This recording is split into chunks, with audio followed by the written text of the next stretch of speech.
you laughing at? Whoa, look, it's time to go viral. I'm homicidal, I'm killing all my rivals. I'm the man, shit, I put that on the Bible. I Spotify my target, cause you know I got the title. Hey, I'm a Mac 2. I told baby shake that ass like she Apple. She said it's real, so she got my name tattooed. House full, so I hit it in the back room. Whoa, baby said she needed now, peep the urgency. I want a little Kim before she had the surgery. Leg spread on that hardcore poster. She love twerking, she just do it for the coach.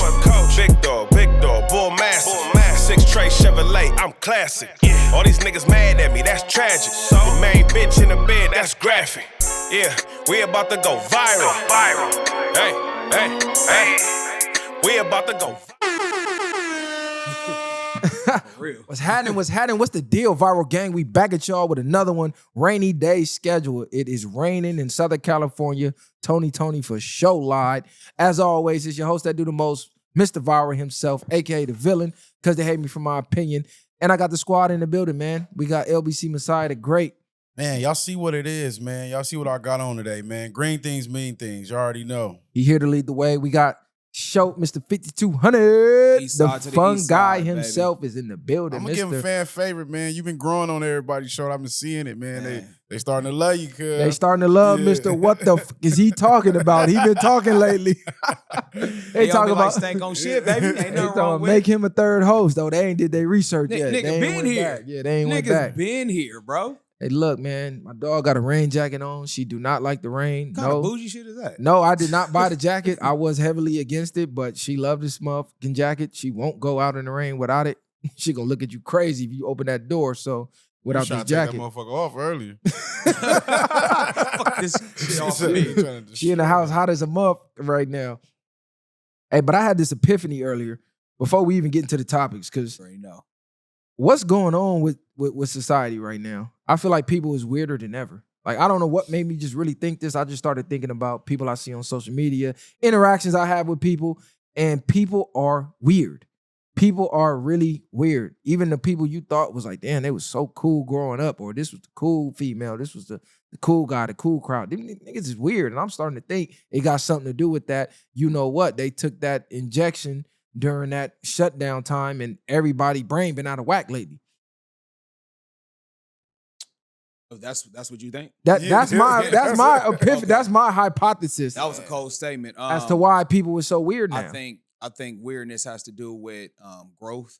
I feel like weirdness got to do with things where, you know how 50 saying like, damn, homie, in high school you was the man, homie. What happened to you? I feel like people was kind of like living off the wave off their parents, kind of having a silver spoon name out. But now when it's time to kind of get out and get on their own, really, who are them? You know what I'm saying? Like, what kind of coolness they really got when it's really their time to shine. And when I say weird, I don't mean, oh, you just different or you just like different things. Like, no, it's something I can't really put my finger on. People are they're really acting different. Like, not like almost like non-human, like they really turn into bots lately. I'm watching stories like, damn, God, I knew this person for like 10 years and they ain't never acted like this. No original content. Like I said, they riding the wave of another person, bro. Think about it. How much did y'all phone start ringing more once y'all met Snoop? Oh, man, I ain't. Come on, bro. I'm just saying, bro. All of a sudden, the praises went up. Where like, oh damn, you doing your shit. I can't wait to. They ain't really doing nothing different though. Exactly, the same thing. And that be the craziest part is, oh man, I see you doing your thing. Like, nigga, we been doing our thing. Snoop tapped in because we was doing our thing. It takes another famous. But sometimes person it takes a stamp. It do. Just like, oh, now they legit because someone that's legit. Like, bro, you already know it's been. But you know what that comes. Yeah, with. I say that all the time. Now other things get to get in motion, but things being weird, I would say I don't. Maybe I don't pay attention enough to people that much. You might not pay attention enough. Nah, because I don't say that because bubble, bro. Huh? You be in your own lane. Nah, what I mean is I'm hella aware of everything, but what I mean is like you got to define really what's weird. Like he said, I do see people all the time where I'm like, it's probably a bot or I talk shit and things like that nature, but society is different. I mean, artificial intelligence to me, everything else is programming. Everybody's not being. It's like then the world is in content mode. What I mean is because you're doing everything on the phone, you're doing everything to get some type of look or. It's sort of like what Bro Rogan said, like you scrolling even when you stop, your ass still scrolling. Yeah, so society is not even trying to be like the social norm. It's not like to go and just to have a good time. maybe sometimes to build connections, or you present this character out in the world, you know? So they say life is a stage anyway. So what you gonna get? But even with the social media, it's deeper than social media to me. This is why I say almost non-human like. I don't know if it's something they're putting in the food. I'm almost certain it's something that was in that mystery. You can't even say it on YouTube. I hate the censorship, but y'all know what I'm talking about. Like? What are they It's doing? people, they are just different. I don't know how else to describe it other than, to me, in my opinion, maybe y'all could say I'm tripping or viral, you know, you tripping, you overthinking. People is super, I know I elevated for sure. So that's where, but even basic human interaction is just completely different. And I be thinking, where the fuck did you even get this reaction? Or where did you get that thought? Or why did you even do that? I just be looking at people like, y'all is just so fucking strange now. But the thing is sometimes it's like you never been as old as you are today, no other time in your life. So a lot of things can just be perceived different, like you said, with growth. And then you get people to where, like you said, it's putting the glasses on at that point. Some people are not actually growing. They're stagnant. And when it comes to that, the average person probably maybe got, what, a 9th, 10th grade reading level type development. So what, a 5th grade math as well. 7th grade reading level, 8th grade or something like that. Yeah, but it's even deeper than education, is deeper than social media. I don't know what this nigga talking about now. Cuz out there tweaking. No, bro. Cuz just saying everything different, but I can't pinpoint it. Like, everybody just different. It's I can't in the pin food. it though.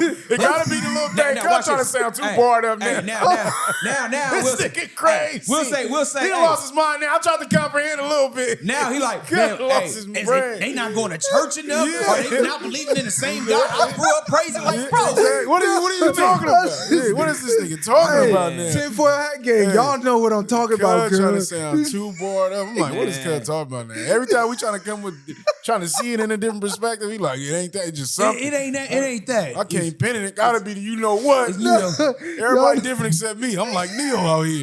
Maybe it's the devil shot these females is taking the birth control. Like, bro. Hey, nigga is feeling like Neo though. I'm definitely not gonna lie. I do feel like Neo for sure. Ducking the agents. But Eastside Johnny. Oh, now you know. Eastside Johnny. You let Short lead this. Hold on. Short, get on him. First of all, don't say, hey, I didn't fry you. Viral finally did some homework. You know what I'm saying? He was slacking on his Mac, and now I said Eastside Johnny. He thinking J-Rock and Eastside Johnny is two separate people. I don't know what the hell's going on over here. It's the way you said it, girl. It don't matter. It's J-Rock and Eastside Johnny. You named I'm him saying twice. Eastside Johnny, bro. That's who he is. When you really grew up around that area and all that, bro, that's what he go by. But I'm gonna say this. That cypher, they need to bring shit like that back in the rap game. Off tops. It shows how West can run it. I love the fact that YG even stepped his rap bars up. Mozzie did what he was supposed to do. But Johnny, I swear, he was rapping like he's living in that Section 8 unit in the Bounty Hunters, and rent is due tomorrow and they ain't got enough money. That's how hungry he came off the mic, bro. And I loved it. The camera angle, the intensity. I love that, Johnny. If they can do something special, make it like a little album, a collab or something like that with that same intensity, bro, it's gonna blow. I'm gonna tell you like this. Hold on, because I'm big on accountability. Not my bad not to cut you off. I gotta do it before y'all kill me. I was wrong. For the first time, y'all gonna hear Viral say, I was wrong. What? But hold on. I made an assumption. I thought Mozzie was gonna have the best verse. Just judging off the names. Mozzie did his thing too. I'm gonna get into Mozzie verse. But I don't know. J-Rock came on that track like he was possessed. Damn. If anybody know who Reed Dollars is, go back and look at that freestyle when Reed Dollars had the A's hat on and he freestyled like 5-10 minutes straight and didn't blink. That's the look that J-Rock came in on. Because his eyes, I'm like, damn, this nigga look possessed. And even the first 4 bars, the way he slid on that beat, I saw, yeah, it's over with. I never heard J-Rock rap like that. I didn't even know he could rap like that. No, he slid from the first bar to the last bar, and he was talking. And he rode the beat better than Mozzie and YG. Pause. We ain't gonna pause after that. Yeah, here you go with the pause shit. I'm just saying, you rode it last. Rode the beat. Nigga like a beat. Crazy. Y'all niggas is wild. Yeah, no, that's how shout out to J-Rock. He did his thing. Shout out to YG. Even though YG's not super lyrically inclined, YG, the way that he raps, the way that he enunciates his words, pronounces certain words and says things, and the way that he rides the beat makes what he says sound more impactful. And he had a lot of cryptic messages in his freestyle. So if you know the history between him and Draco, when YG got popped at the studio, Draco, he made a diss track Man, alluding this nigga to long-winded. alluded to that. He might have had something to do with it. And then, once Draco got taken out at the concert, people was blaming YG. So YG says something about that in there. He said something about, have you ever been blamed for a rapper who ain't dead or something like that. Y'all know what I'm talking about. Go look at the bars up. Oh, yeah.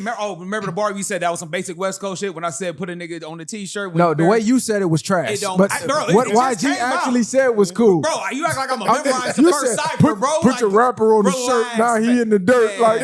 That was a bar. I'm like, No, okay. I'm saying, bro, it was the first shout out to time I heard. everybody. Mozzie, the first half of Mozzie verse, I'm like, damn, cuz, I expected better because I heard what he said 1,000 times.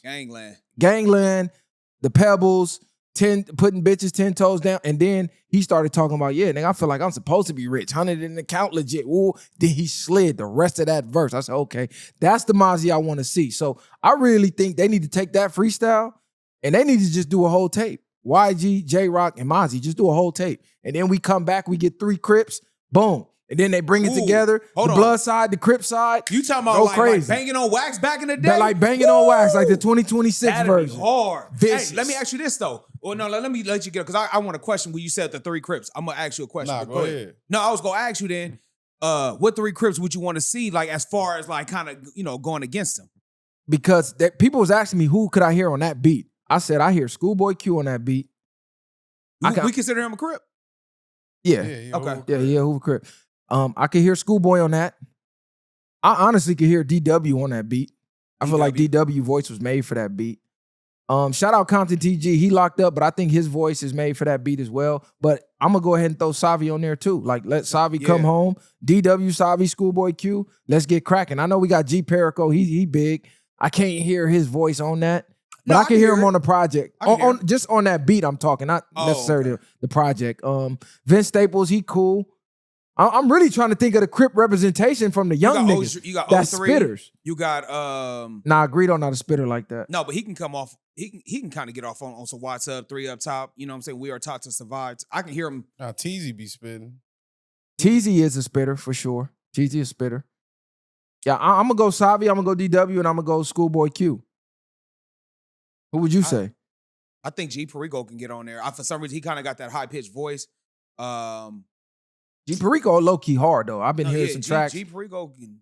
He low key been shocking me with some of his tracks. It's just his voice sometime. He kind of got that Boosie effect. Remember, you don't take it serious. Like, damn, is this really him? Yeah, his voice sometimes throw me off. No Boosie slander, my nigga. No, nigga, I love Boosie. I'm talking about when I first heard Boosie voice, I was like, does he really rap? Yeah. You know what I'm saying? A lot of people hated his voice for sure. It grew on me. What'd you think of it? What? About the cipher? No, the cipher was A1. I think it was A1 to me. Who ate it? Like, how would you rank them? Who ate it is crazy. Pause. Hey, fuck is all right, hey, rank it 3-1, bro. Jesus Christ. I don't know. I gotta listen to it again. For sure, it's between Mozzie and J-Rock. But J-Rock said some things that I liked. It like he said, what he said about the trust issues. He said something about snakes have feet. Yeah, so he said snakes used to have feet. That's why I don't trust humans or something like that. That was crazy. That was a bar. But I knew J-Rock can spit like that though. I was talking about that, and I said, but you got to think he coming from a camp where you can't by osmosis. You rapping with Kendrick and Schoolboy, and them niggas can really they rapping abilities. I think J-Rock is more underrated than people give him credit for. You know what I'm saying? So shout out to J-Rock for showcasing his talents. Him, Mozzie, and YG for bringing that together. Like you said, they should come with a tape. I did not know he could rap like that. That was I knew different. J-Rock been a spitter. J-Rock low-key got skills. Even from that Blood Roll Call song he did, you ain't gotta like it, but the hood gon' love it. J-Rock been dope. Even that Money Trees, he got off on that with Kendrick. Yeah. Cause we gotta think he was the nigga before Kendrick. He was a nigga. Kendrick was low-key his hype man. He was a nigga before all of them. He brought Lil Wayne to the projects. He low-key put TDE on the map if you want to keep it 100. I don't think Wayne ever went to the projects. Nah, wasn't he out there when they did that video? I know Rihanna been there. Nah, he wasn't. Wayne wasn't in that video? If you pay attention to all his scenes, it was never in the project. I thought Cud was there. Or didn't he do the Christmas giveaway or that's something like that? The Christmas giveaway. That's what I'm talking about. You know, when they be doing a performance and all that, they do be bringing stuff, to the projects. Shout out to the Hunters for that. They do be doing a lot of it. Regardless to and say, it's free. I think J-Rock just needs to drop more music more frequently because I'm trying to really think of that timeline of what happened between that And then when Kendrick took over and we stopped hearing about J-Rock. No, J-Rock was still dropping projects. It's just, when somebody in your camp is like now like blowing up as a star, you're not going to, of course, get as much notoriety as Kendrick. But J-Rock always been out there on the sideline, still playing ball. It's not like he took a step back and was just like, I ain't rapping no more. Yeah, but why didn't he just explode and blow up? Like you got to realize there's levels to it, bro. Kendrick was like Jordan in his prime at that time, and you feel me? Yeah, I think Kendrick dedication is different. Yeah, I think the way J-Rock probably moved outside of the music, he probably got a lot more going on. Like Kendrick is a nigga that look like he's sitting in the booth. You think J-Rock was still too connected to the hood, like hanging out over there and shit like that? Possibly for sure. Because he just got caught with a slammer earlier this year. So it's like, damn, cuz, you like year 10 of your career. What the fuck you doing? He's still one of them cats that still give back to the hood. You know what I'm saying? He be doing the turkey giveaways and all that type of stuff. And he's still in the hood. Yeah. So they know, like, so it's I think that could be a lot of difference. I think he probably feel like he got more of a weight on his shoulders than maybe Kendrick do. You think he got that survivor's guilt where he feel like, I still got to be over here trying to help the way Nip did? I'm going to say this. Not even got to help, but he probably look at everybody in the projects like family. Like, that is. Yeah. And also, too, in the Hondas, they do got like a wall of a gang of fallen soldiers on there. So, when you walk by their gym, they got like a gang of, names on there. So, when you walking through there and you see that, that's probably always a constant reminder, like, man, I got to give back because I could have been on this wall. So maybe that is a sense of survivor's remorse, but he don't owe them anything because I feel like he already done enough by providing free. On the map. Yeah, you know what I'm saying? He didn't put that project on the map. They have entertained big stars around Christmas time. I remember when I used to live in Watts, bro, I forgot that they was having a concert. I remember it was a line around the corner all the way to Central. And I'm just thinking to myself, like, what the fuck is going on over here? You know what I'm saying? Everybody trying to get into that free concert. Because when I look at Schoolboy Q, he seemed like the polar opposite. He seemed like he ain't trying to be in the hood. He even said he ain't trying to be in the hood. He playing golf now. People call him from out of town, asking him, hey, where the hangout spots at? He like, nigga, what the fuck you want to go over there for, nigga? You better come up here to these fly-ass Beverly Hills hotels and restaurants and shit. But Project Cats is different. They got a lot more tied in, like, you live in the hood. You get what I'm saying? Right. So it's a lot more different. Over there in Hoover's, it's like, that's actually a nice neighborhood in certain parts. They got homes and backyards and stuff like that. So he probably like, I don't even want to be in this area. Yeah, that project life is a little more tight than the average hood because you ain't leaving. No. Store in there, everything in there. You fuck around, be going to school in that motherfucker. Man, go to school, grocery store, the candy house, all that. We already know what it is over there. The Kool-Aid lady. Hey, why y'all think they don't build nothing in Compton? Like for big as Compton is on the map, like if you think about Compton, don't got no movie theaters. They used to have. There ain't nothing out there but parks. Well, Compton is like a small farm town though. It's not. It's not really that big to be having nothing. No, Compton's big. They got a college. Compton is not big, bro. And their college is borderline Long Beach. Compton is big. You got the east side and the west side, bro. You got the east side and the west side. It's big enough. Big enough to build something. Compton's small as hell, bro. You probably can walk both. Like no, you can't. You cannot walk. You can walk Compton, good. No, you can't walk. You can walk anywhere. You walk Compton, you ain't making it nowhere. Yeah, Compton's not small like that. Now Watts, you can say that about Watts. Watts is small, but Compton's not small, bro. Compton's a fairly decent sized city. He ain't been in Compton from Centennial. If we go like from Centennial High, let's just say all the way borderline Paramount. That's a cool little walk. How many malls can fit in Compton? They used to have a swap meet. I know a swap meet. How many malls? Like, let's say a Cerritos Mall, a Lakewood Mall. How many malls you think? One or two? Yeah, they're not that big then. Bro, if your city can't fit 2 or 3 malls, your shit not that big, bro. They got 2 schools though, for sure. They got 2 major high schools and a gang of middle schools and shit like that. Most cities don't have that. I'm gonna say Compton, y'all need to do something with y'all high school nickname. What you mean? The Tar? The fact that y'all still calling yourself Tar Babies is crazy. That shit is out of pocket. Have you seen Compton High though lately? How they rebuild it? I know they rebuilt, but nice. Listen, why are you calling yourself a Tar Baby? I think that's like a young like K like. No, we're not doing none of that. The tar nothing. Cause this is all black. Centennial is the Apaches. They the Apaches. We finna be the Compton Warriors or something. I'm not finna be a Tar Baby. Cause that's out. No, Compton kind of big. Compton is low key kind of big. I just thought about that. You got the ain't projects, but the Ville. Yeah, the Ville. That's actually a big ass low key gated community. They didn't look like projects, but Compton kind of big. Is Compton that big though? Now Compton's a what are we comparing it to? Like if we compare it to South like Central, Inglewood, Inglewood, Gardena, Torrance, you know what I'm saying? If you compare it to like cities like that, it's for sure like up there. I think outside of South Central and Long Beach, everything seemed kind of small. Yeah, well, of course, South Central stretch from the damn near to the beach to Compton and all that. But watch out That's for what I be potholes. comparing it to. Like, all right, South Central, then I think of the city. Everything else be small. You Just go don't through drive in and Compton, out. bro. Them potholes is bigger than motherfucking Rasputin's cellulite, bro. Man, you drive down Wilmington and you playing hopscotch. You driving down Compton, And bro. they them potholes and they is big. don't want to let the people fix it. You remember No. the Yup. citizens was fixing it and getting in trouble for that? Getting in trouble. How you get in trouble for fixing your own community? But that let you know that's when the mayor was back there. They was doing some faulty stuff, homie. Yeah, they was on some BS. But this Hey, man- y'all up what's going on with Rory from the Joe Budden Pod You- or y'all formerly said the Joe Budden I Pod? seen you About the talk. tweets. I seen you About talking the little about it. tweets. Yeah, I going talked in about it on on Cuz. live. So there's a bunch of old tweets that resurfaced as far back as 2010, 2011. And I went all the way up to about 2016, 17. So about a 6-year span of him just dogging black women. Just for no reason, just talking crazy about black women. I think one of the most famous ones that's getting retweeted right now is somebody said, I never seen a black woman that was attractive. And he retweeted it. And then there was another one. Somebody said, do your mama know you love black women or you dislike black women or something like that? And he put no. Like, yes, I do dislike her. My mama don't know. And he stated that he's never seen a black woman he's attracted to. And it goes even deeper than that. He got into spaces, right? And people were telling him, man, you need to apologize. You in black culture, you doing this, you doing that.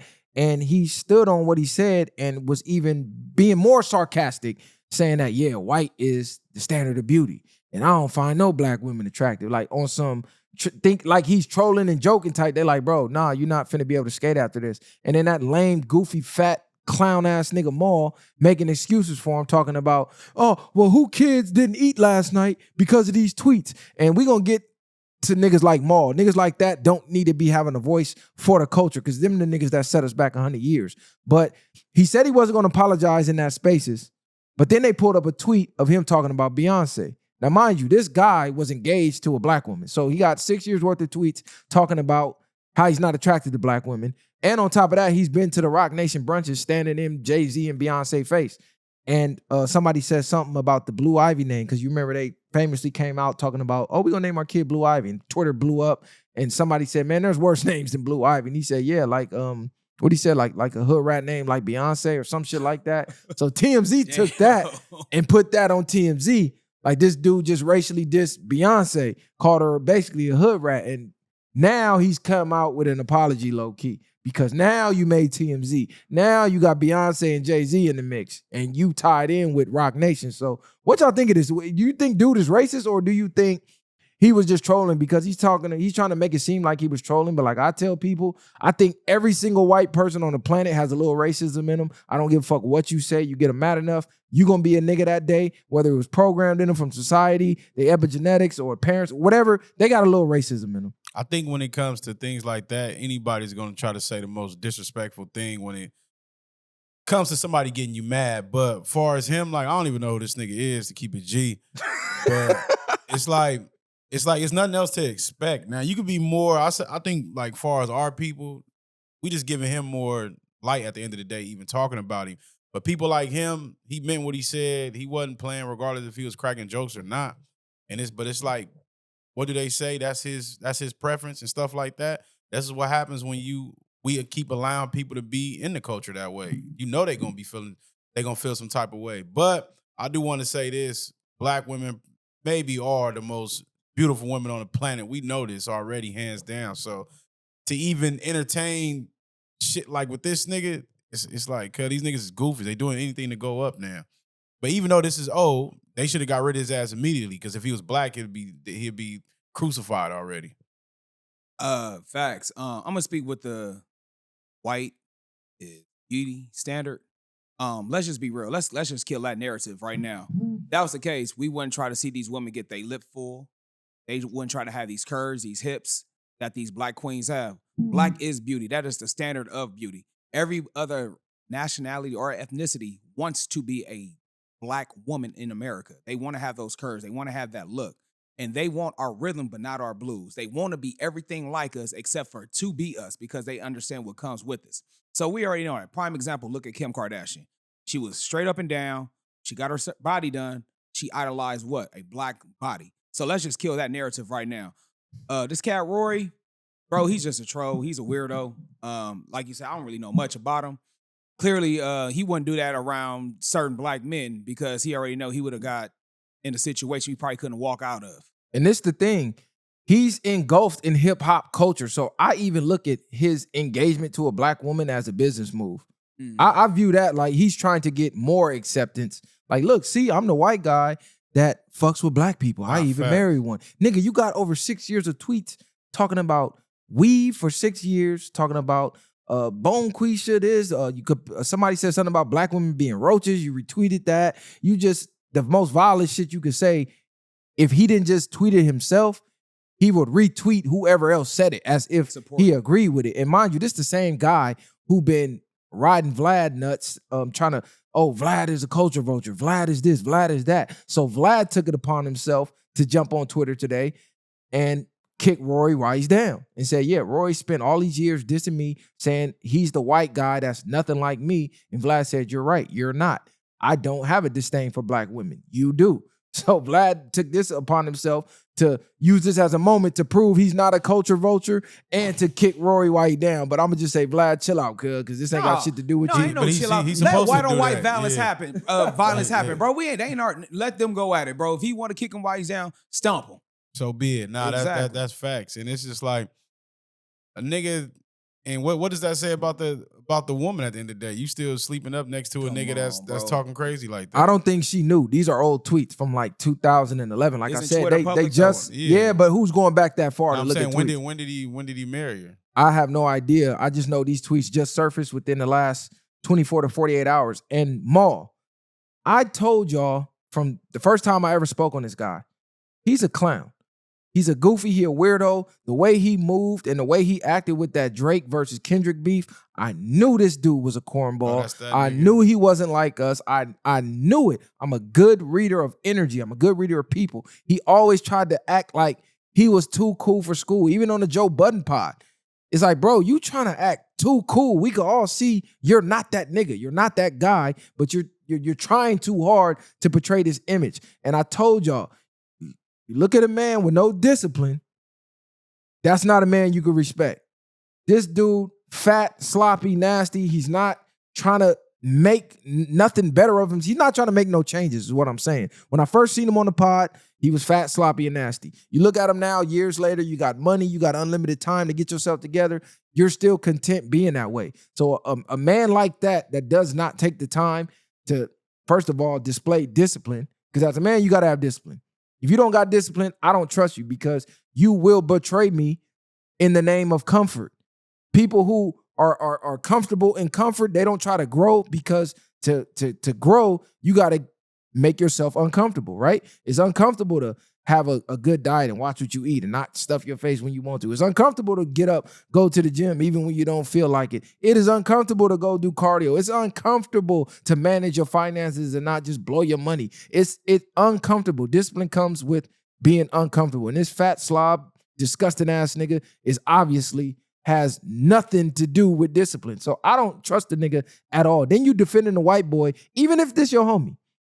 And even if his reputation, your business depends on that, so you want to try to protect that for the sake of your podcast, you still got to keep it 100 and go, damn, I didn't know that.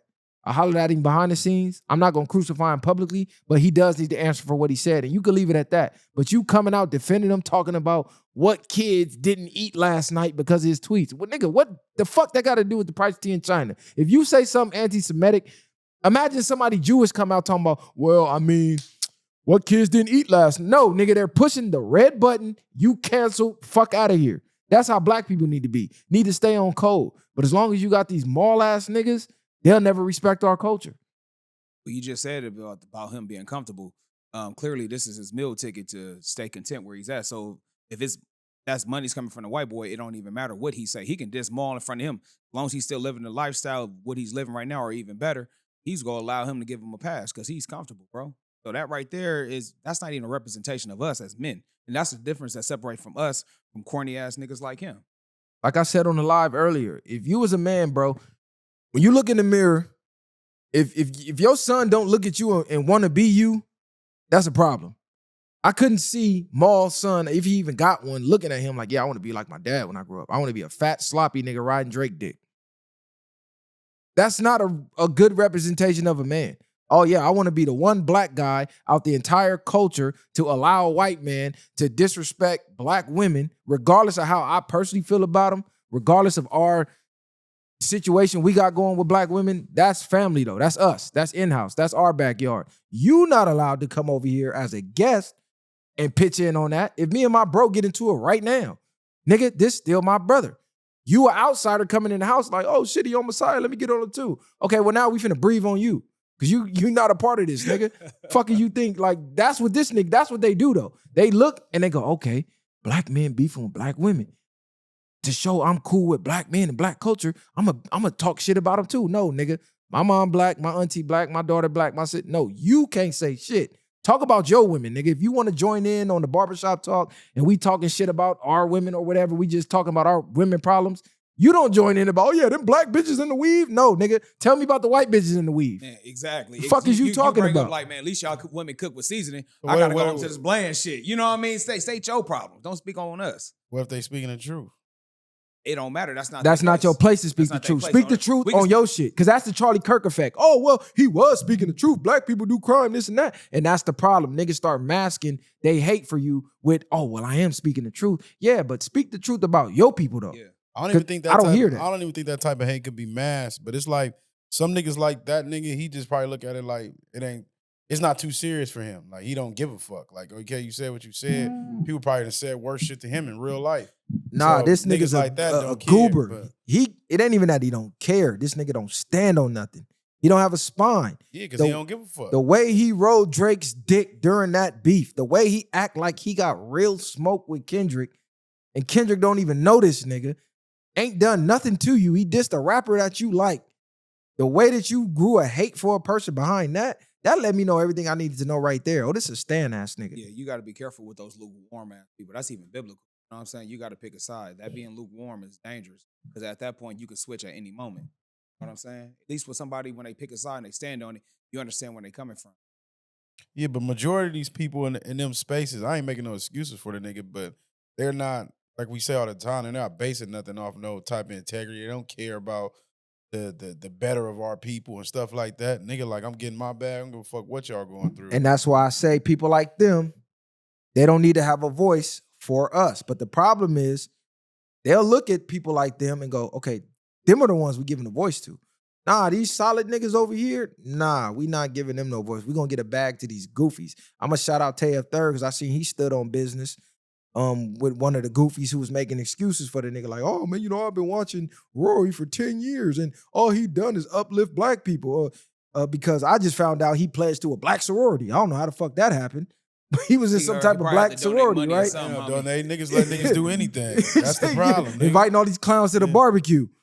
So dude was just making excuses, and I hate when people say that because you don't know somebody is something until they show it.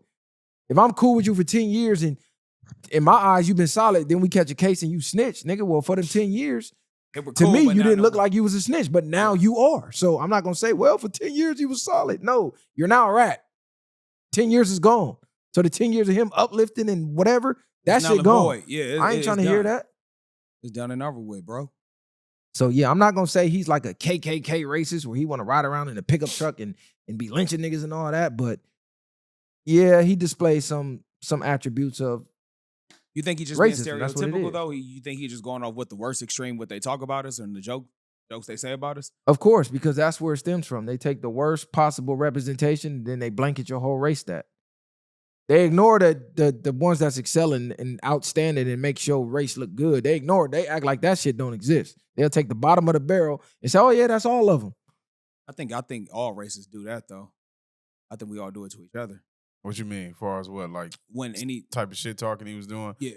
They're talking they doing. I think if you talk about any other ethnicity, you're gonna do that with any of them. I mean, just like when you got road rage, somebody cut you off, you already know what people typically say. See, I don't agree because I don't think black people view white people as the bottom trailer trash type and blanket they whole race as that. I'm not saying in a dispute where you talking shit. I mean, this is how you view them. It's a percentage that do. I don't think so. I know. I personally know black people that disdain shit out of white people. Not a disdain. But I mean, I'm you look at the whole I'm just race. using words. I just didn't want to say the hate and all that, but because I'm trying to clarify what I'm saying. Not a disdain, like, okay, well, we got a racist history with y'all, slavery and all that, so I dislike y'all for that.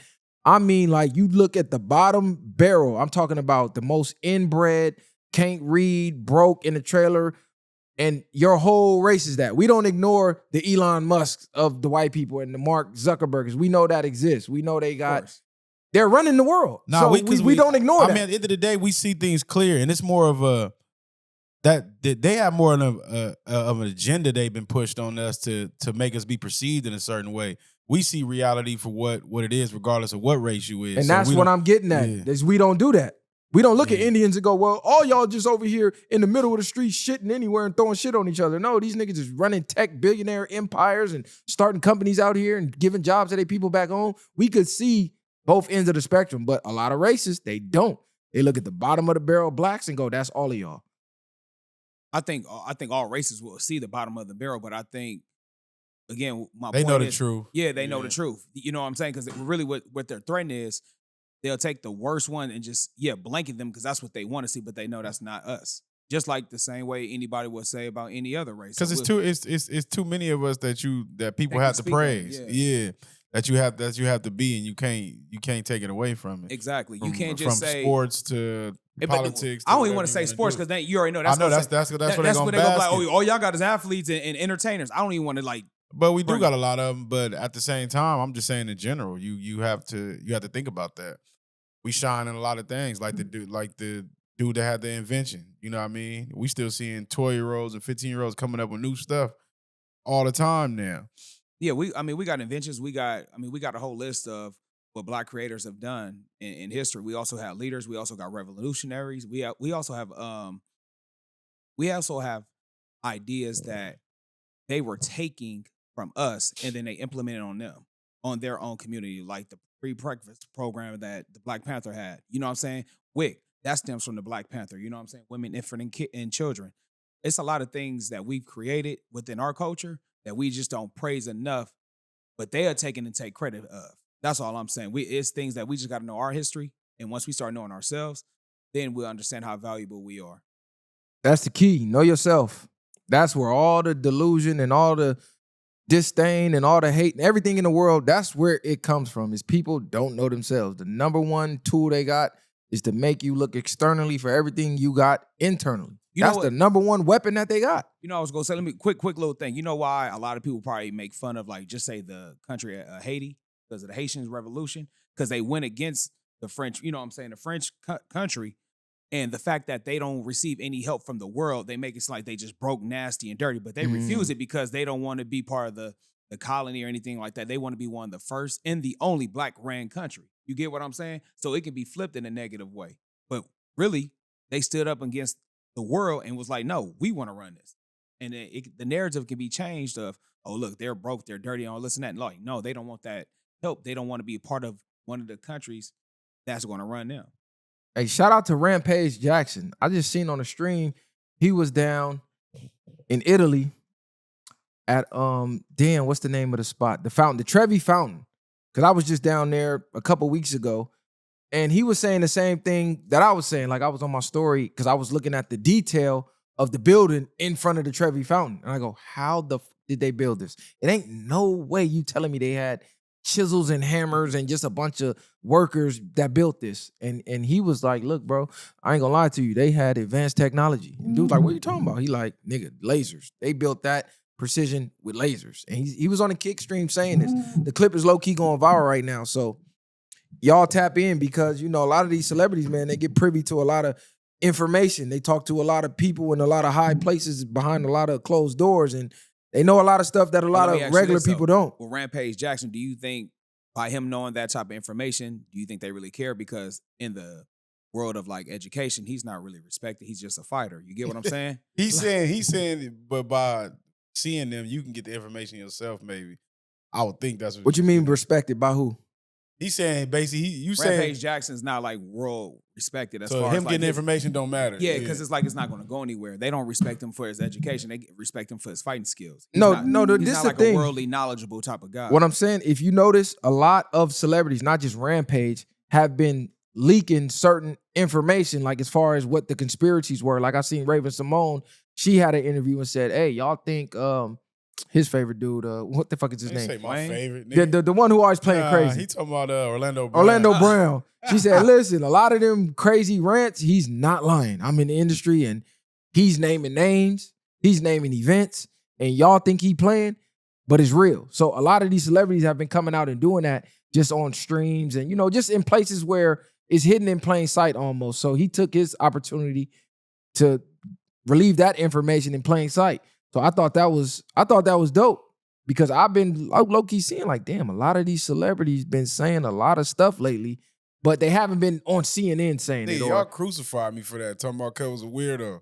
That's crazy. Now he talking about it's dope. Yeah. no, it is. I said he wasn't crazy, but I remember we talked about him. I don't think he was here. It probably was me, him, and Callie. But she actually did what she said she couldn't do. If you peeped that, also, like, cause she gave more information on the back end, was acting like she couldn't speak on it, but she basically did. He had the freedom to speak and say it. She said no. Well, exactly. He's speaking. But it's like he using the crazy tactics, but at the same time, she low-key did it saying she couldn't do it. Like, she was like, I'm not, like, based on the level he's on, but she's more equipped than she got people believing, too. Because I say this, like, I think they're coming with different tactics just to catch the ones who got the like minds. Because sitting here trying to awaken someone who's asleep is like equivalent to somebody trying to explain color to somebody who's born blind. How do you explain what color is or what color looks like to someone who's never seen it? It don't matter how much you explain it, they don't know what the fuck you talking about. It's the same when you got certain information and you trying to tell somebody who it's above their can't pay even grade. fathom what you even like. What the fuck you even talking about? Yeah. They had lasers in ancient times, and I think we barely got lasers now. It don't Harriet matter how Tubman much you said say. the hardest slave to escape was the ones who didn't know they were slaves. Bingo. You know what I'm saying? So they didn't know freedom. Like, freedom, what is that? Like, preposterous. I ain't never heard of this. But like you said, you got to open up, pause that third eye. I know we be on that, but How do you pause that? That was the wrong usage of I don't pause. know. Third eye is He- crazy. look, I'm just saying, y'all be doing this all don't say right. y'all, nigga. So I better ain't do do that that You shit. right. Hey, he's this the man, nigga, this bro. nigga will pause a nigga. Oh, like Shreddy, he can't say shit. Yeah, Nah, it wasn't exactly. even that. You But- just saying some wild shit like, man, he ate it. Nah, but I do that type. I do that type of stuff. Well, I wouldn't say I do that type of stuff in real life, but in real life, I might, if I'm having a conversation, depending on how fast I need to know where your mind at, you could just say a few words and Throw something out there, yeah, huh? and you know what I mean. Whether you, Like a bait question. whatever type of keywords you use, and if somebody catches on to that and Mhm. elaborates on it, then you know you can open your mind to that person. And if not, then you know whether to just to keep it surface level or spin the fuck off. Yeah, I agree. I call it a bait question. You just throw something out there just to see if they can give you information or just make a statement and just kind of stay stagnant. You know what I Right. mean? That's why I just throw bait questions out there to see where you can speak what level you can, talk to them. Nah, that's facts. Hey, look, this is a topic I've been wanting to talk about for a while. I don't know, it just ain't been the right moment to do it, so I just said, fuck it, I'm gonna do it. Throw it. To everybody out there living with a felony, I can relate. Shout out to everybody out there that's trying to do it the right way with a felony and have to overcome all these obstacles. Now, I don't know how hard it is today, because as of today, I done had a felony for so long and I done overcame so many obstacles and done so many things that it really don't even affect me at this point, right? I done reached so many different levels of success, it don't really affect me. But I remember those days when I got out and I was trying to get a job and I fill out 100 applications in a row and I get denied for all of them, or I get called in for an interview. They say, we love you. We love the interview. We want to give you the job. And some even gave me the job before the background check came. And then 2 days later, background check come. Oh man, why we jumped the gun? I'm sorry. We want to give you the job, but we don't hire felons. Or I go apply for an apartment, get the apartment. 2 days later, same thing. Oh man, my bad, bro. We can't give you the keys. We jumped the gun. You was just so cool. You met all the qualifications. The income was there. We can't rent the felons. I done been there. I done had the door open and I'd have had the door closed. I'd have had people view me as one way, and the second they found out I'm a felon, now they look at me like I'm the scum at the bottom of their shoes. But just an hour ago, we was buddy-buddy. You ready to have me meet your family and all type of crazy shit. So I know the struggle of being a felon in a society where you're not even viewed as human. You lost all your rights to vote. You lost your opportunity or your right to bear arms for the rest of your life. Like now I can no longer defend myself or my family for something I did at 19 or 18 or 21 and I'm 45 now. Like the shit really don't make sense. And people are not looking at this enough to where like, yeah, we need to change some of these laws. If I go to prison, I do my time, I get out, I get off parole, there needs to be a time limit to where this thing falls off now.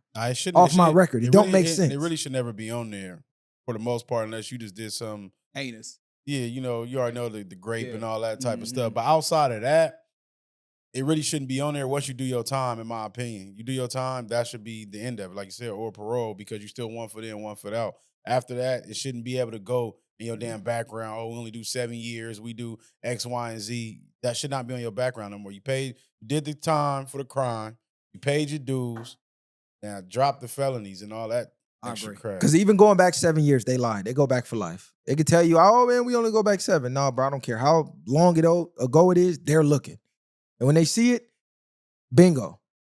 They got you. It's over with. They might not even tell you that's why.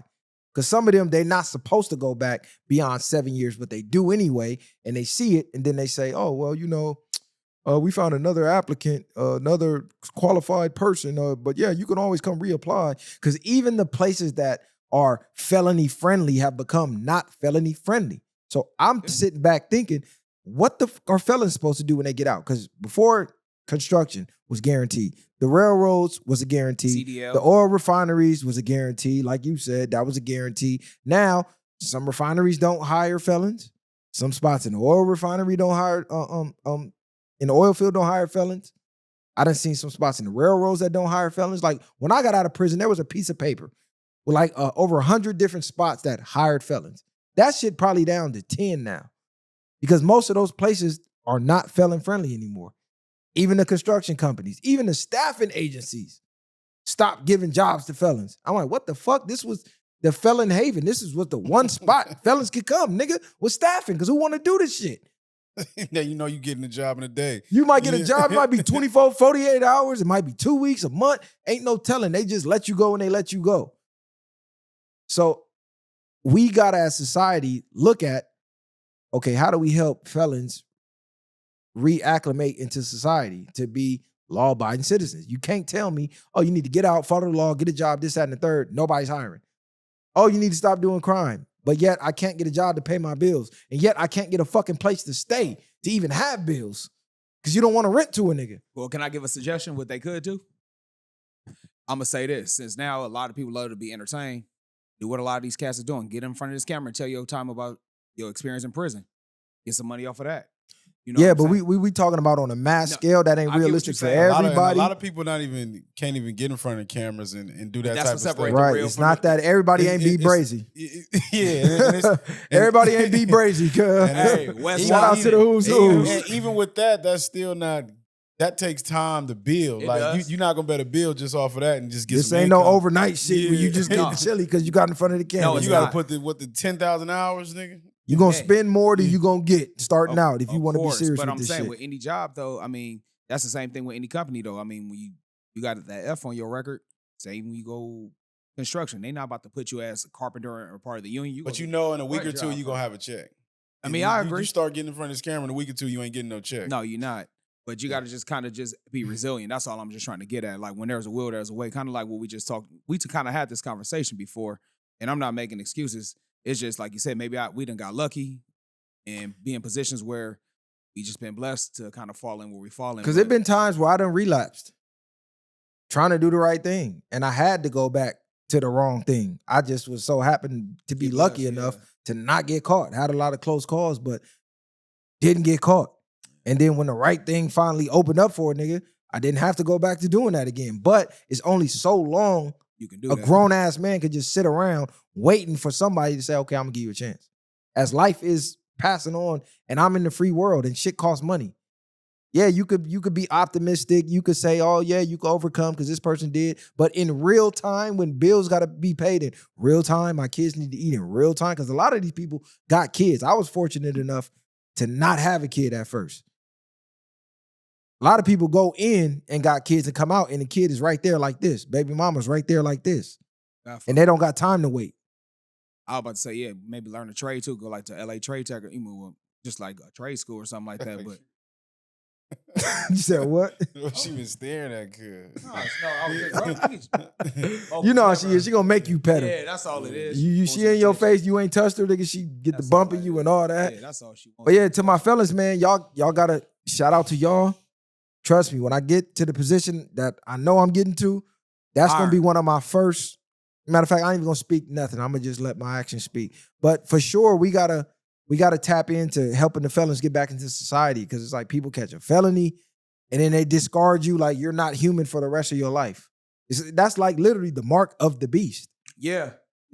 Like that scarlet letter or something like that. Once you get it, you branded for it. And it's kind of unfortunate because I do feel like with certain crimes, I do feel like that F should fall off. You know what I mean? Of course, I'm talking about the heinous ones. You know, those should stay on. We already know what we're talking about. But this the crazy part. You can be a PDF file, get out, and like nothing happened. Yeah. And that's what I'm saying. That's where it's broken at. It's like nothing happened. You might even get a job faster now. Nah, yeah, facts. exactly. They put you as a judge. They put you in CPS. They put you everywhere you're not supposed to be. You know why? Because that's one of the crimes maybe people are doing in higher positions, so they kind of show lenience towards that. We know what's going on. Exactly. Hey, y'all think the penny becoming extinct now? Is this their way of working up? They're gonna go from the penny to the nickel to the. You already know it's gonna eliminate. It's gonna eliminate the change thing. Once we allow the penny now to be null and void, not existing, everything's up for grabs now. Even eventually, once we do all the coins, the dollar bill. Now, that's what I'm saying. This is their way of working to where. Of course, bro. To be a currency. cashless society, Yeah. so now we can't operate without that bing on our phone. There's places already saying I don't take cash. And not only that, like you said, they're getting rid of all change, period, because they got this new thing called Round Up. So if you got change, you want to round up and donate your change to this? Fuck you, I'm taking donations. Fuck you talking about. Let's round down. Man. Let's round down. Up is crazy. No, they do. You don't be seeing that on the kiosk? You go to the kiosk, they be like, would you like to donate the 87 cents? You just like, nah. But really just think, it sound like nothing. You like, okay, let me donate. But how many people come in the store a day, a week, a year that's rounding up? Nigga, they making millions of dollars off the roundup. Nah, facts. They just trying to find any way to finesse you. They know most people get that change and just throw it in somewhere in their car or something, or just toss it. So they trying to like, yeah, just give me all that. Let me ask y'all this. Do y'all still collect change? I do. I got like a container. I'll just throw all the spare change. I used to do it for parking. I used to leave it like right in my cup holder just for the meters, but I really don't. I be throwing change. I ain't gonna lie. No, when I get there, I still stack it up. That should be coming in handy. Yeah. I've stacked it up where, like you said, especially them parking meters and stuff like that. Them is terrible. Yeah, if you in LA or Long Beach, you for sure need them for the meters. But even some meters I've seen don't take change. They only take card. Take card or tap now. So even the fucking meters. I should still stack them up just because, when I'm still spending with cash on me. And that's another thing. How we paying for parking?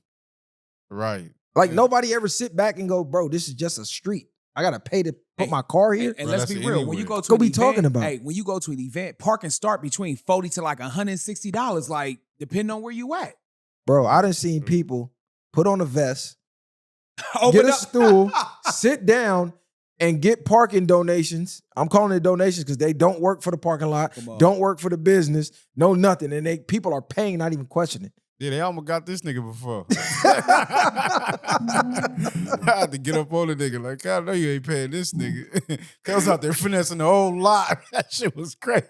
He like, I just paid the nigga right there. I'm like, cuz ain't got nothing out here. Cuz we know this nigga certified. Nah, this is low-key how we found out because the lot closed. No, he said he was leaving at a certain time. I'm like, hold on, cuz the event ended at 2.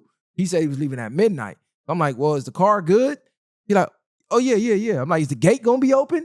The nigga like, I don't know, you gotta call the company. So bro, like, hold on, what the Who you work for? Hold on, nigga. You just got this vest on and come to find out, cut didn't work for nobody. He just in there. Nah, he had finessed the people in front of us, though. I'm like, hey, you just told them it was this much for parking. Like, nigga, that's out. Nigga, I'm not paying this nigga nothing. I ain't gonna lie. Nigga said, hey, man, give my motherfucking money back, cuz. Wind up giving us the money back. Me, matter of fact, you like, you paid him? I'm like, hell no, I ain't pay that nigga. Cuz they give a fuck either. You know, if you don't pay, they gonna be pressing, tripping. Like, cuz went to the next person. That's what he did. He like, just leave that nigga alone before he blow my cover. I like, give me my motherfucking money back. And then I guess the people who just pulled in and paid, they seen us press cut and get the money back. Yeah. So they came and press cut, got the money back. Like this nigga. I'm like, damn, how many people do this a weekend? Exactly, he collected for sure, though. Cub barely spoke English and shit. I'm like, hold on, nigga, who the fuck you even work for, nigga? Stupid shit, Hey, nigga. remember the time we went to the SC game? When I bumped into you at the SC game. Yeah. Hey, bro, it was right across the street. It was on for King, right behind the gas station. It was like a little lot right there. It was like a random smoker. Had a vest on with a stop sign. Hey, yeah, park right here. I'm like, how much? He was like, $40. And I'm looking like, this dirt lot? Like, you own this or something? I ain't gonna lie. That you can pull in by yourself. Man, come on, like, hold on, cuz. You could come back, that nigga gone. He like $40 for telling you where to go. Yeah, listen, bro. It'd be worse. I'm like, hold on, cuz. Ain't no ticket. Like, usually you get a ticket, then nigga like, nah, just give me the $40. We good. Right, yeah. Nigga, I'm finna beat your ass. You come out that nigga long gone. And how I knew, too, that nigga told you to keep your keys. I was just thinking, because how you gonna get out the somebody keys. park in front of you and all Right. Nigga like, nah, you good. He fucked up by saying he was leaving at midnight. I ain't mad at him, though. He was getting this chili, bro. I ain't mad either, but you ain't finessing me with that bullshit. Hey, speaking of, yeah, what y'all think about UCLA trying to break that lease with Pasadena and Rose Bowl, man? He talking about city of Pasadena gonna lose about it's like damn near $1 billion because of the contract being broke, because they signed for him like another 20-some years. I really don't feel no way about it. Really don't care that much. Like, Yeah, I didn't even think about it, to be honest. yeah, I'm just saying, and it is what it is. UCLA want to do their own thing. It's like in Pasadena, they doing people wrong out there anyway. So they trying to get rid of black Bring people that shit out back there. to the city anyway. Shit, bring it to Long Beach, cuz. Fuck it. No, they Right, would. we need a team. Player vets. Yeah, Long. I don't know how we They ain't, supposed to fix vet. I don't know, but I don't know how we ain't got a team. Yeah, Long Beach Rams, cuz. Let's do it. No, that's what they not about to do. Long Beach Inglewood- Rams, cuz. Let's Inglewood do got it. that on lock. I mean, that's the most expensive stadium. That's where UCLA trying to play at now. They trying to play at SoFi. Oh, is It's that right? closer- It's closer to the UCLA school. Yeah, we got the best stadium in the league. Easily. Yeah, I mean, most expensive. I don't know about that. Hey, look. Yeah, exactly. Man, this nigga crazy. Most expensive.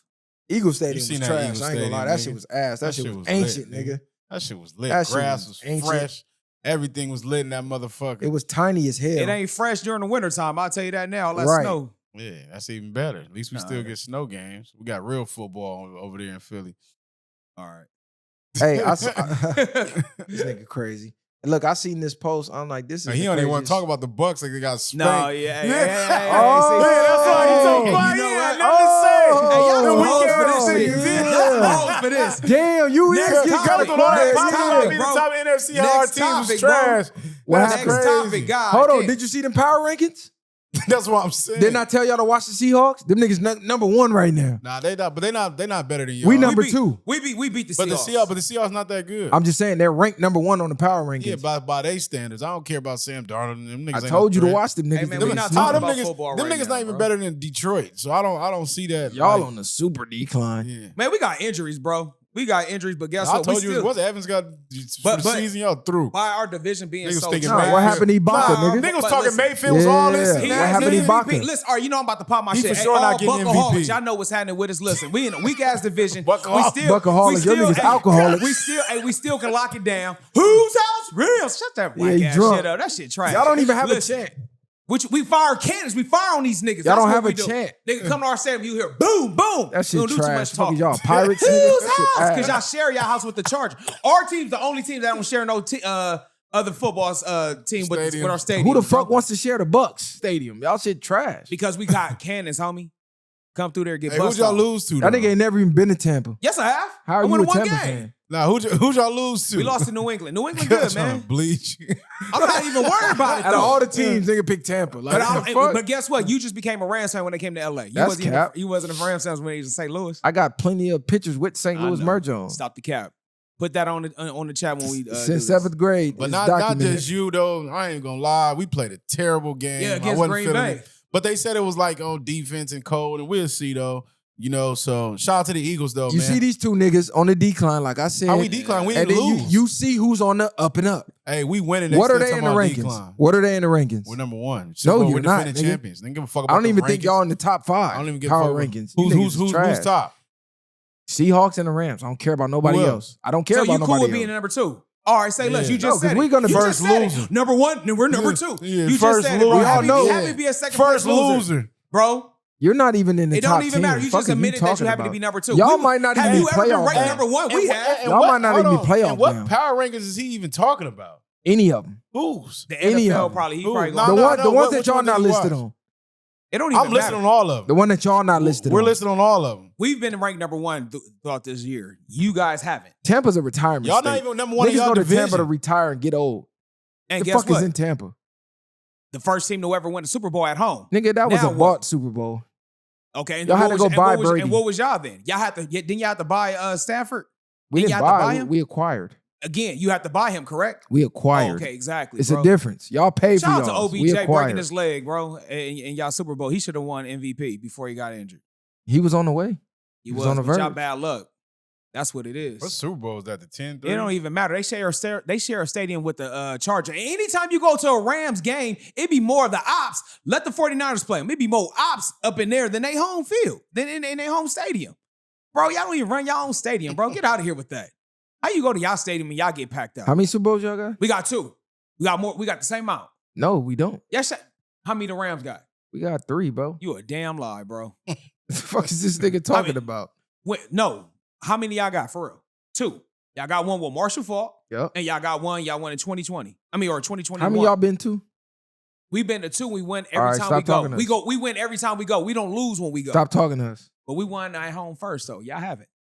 Man, that's what I Y'all said did it was after set up. us. It was y'all Y'all did it got after Brady. He Y'all was did it on his after us. he was on his vengeance tour When you against the his number ex one and do team. things like that, man, listen. It was the first Super Bowl at home for the home team. They wrote the script perfectly for Brady to ride off in the So sunset. they wrote the Fuck script for outta us, here. and why That shit y'all not wasn't- number 1 then if they not writing the script for y'all? That shit wasn't real, cuz. Okay. Man, fight on. Let's go USC. Y'all playing. What's the next one, bro? Yeah, I bet.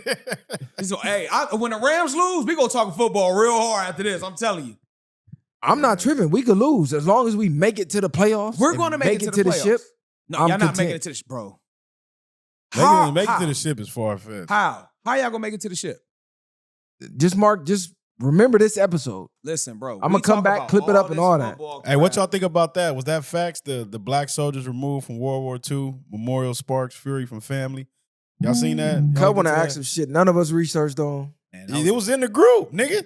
Fuck you Cuz talking about? pulled Now some you want to shit out say of thin shit? air. Nigga, Yeah, it he was- done did his homework. No, Nah. we didn't even finalize the topic. And what y'all think Here about he war? goes. Anytime. Like, what? He ain't ready. Yeah, anytime he ain't ready, You or see how Cud if, do? this how much of a control freak he is. If he don't got him on It that ain't laptop, important. it don't matter. Hey, peep behind the scenes. Cud just went in on Rory about some bullshit. Everybody knew that. That was the Nigga, topic no, of the that week. was some bullshit, Kylie though. told you That about was the topic of the week. Yeah, that was not. Nobody knew about that. Nobody Everybody's cared. talking You about knew that right now. Kylie said something about it, and they went in on it. Yeah, that was Everybody, it's made Nobody TMZ. care about that goofy nigga. No, Didn't know we who the don't, fuck that bro. nigga was. You know we don't, homie. No, we, as in y'all, don't watch. Nobody The knew that. podcast world cares. They're one of the biggest pods, nigga. No, they're not. They're about to fall down off of that. They're one of the biggest pods in what? See, y'all not tapped in. That's why I'm exactly- asking, because there's a lot of podcasts that get millions of views They that do. other people don't pay attention to. Like what? You mean biggest pod like culture wise? Bro, we're talking about the rap culture. Yeah, I know. But And you're it- saying biggest podcast. That's So what they're I'm like saying, in the top far as 5. They're saying tied they're not- directly to Drake. They're not gonna be power rankings though if they do the most Exactly. That's what I'm saying. Like, podcasts. Yeah. are they like in the top 5? Are they like influential like that in the top 5 where people? Tell me who's in your top 5. I'm not For saying my hip-hop top culture? 5. We No, I'm said asking. If he look up a stat, What they're I'm not gonna be asking is top who's 5 in your top podcasts. 5? Who's in the top 5? As far as hip hop culture, of course, Yeah. you got to go with Breakfast Club. You got to go with DJ Vlad. You got to go with I say Big Boy. You know what I'm saying, out here on, because he hold it down for the West. So Drink Champs. Drink Tramps. That's another one. That's 4. And then I say for 5, I'll give it to what's this cat right here?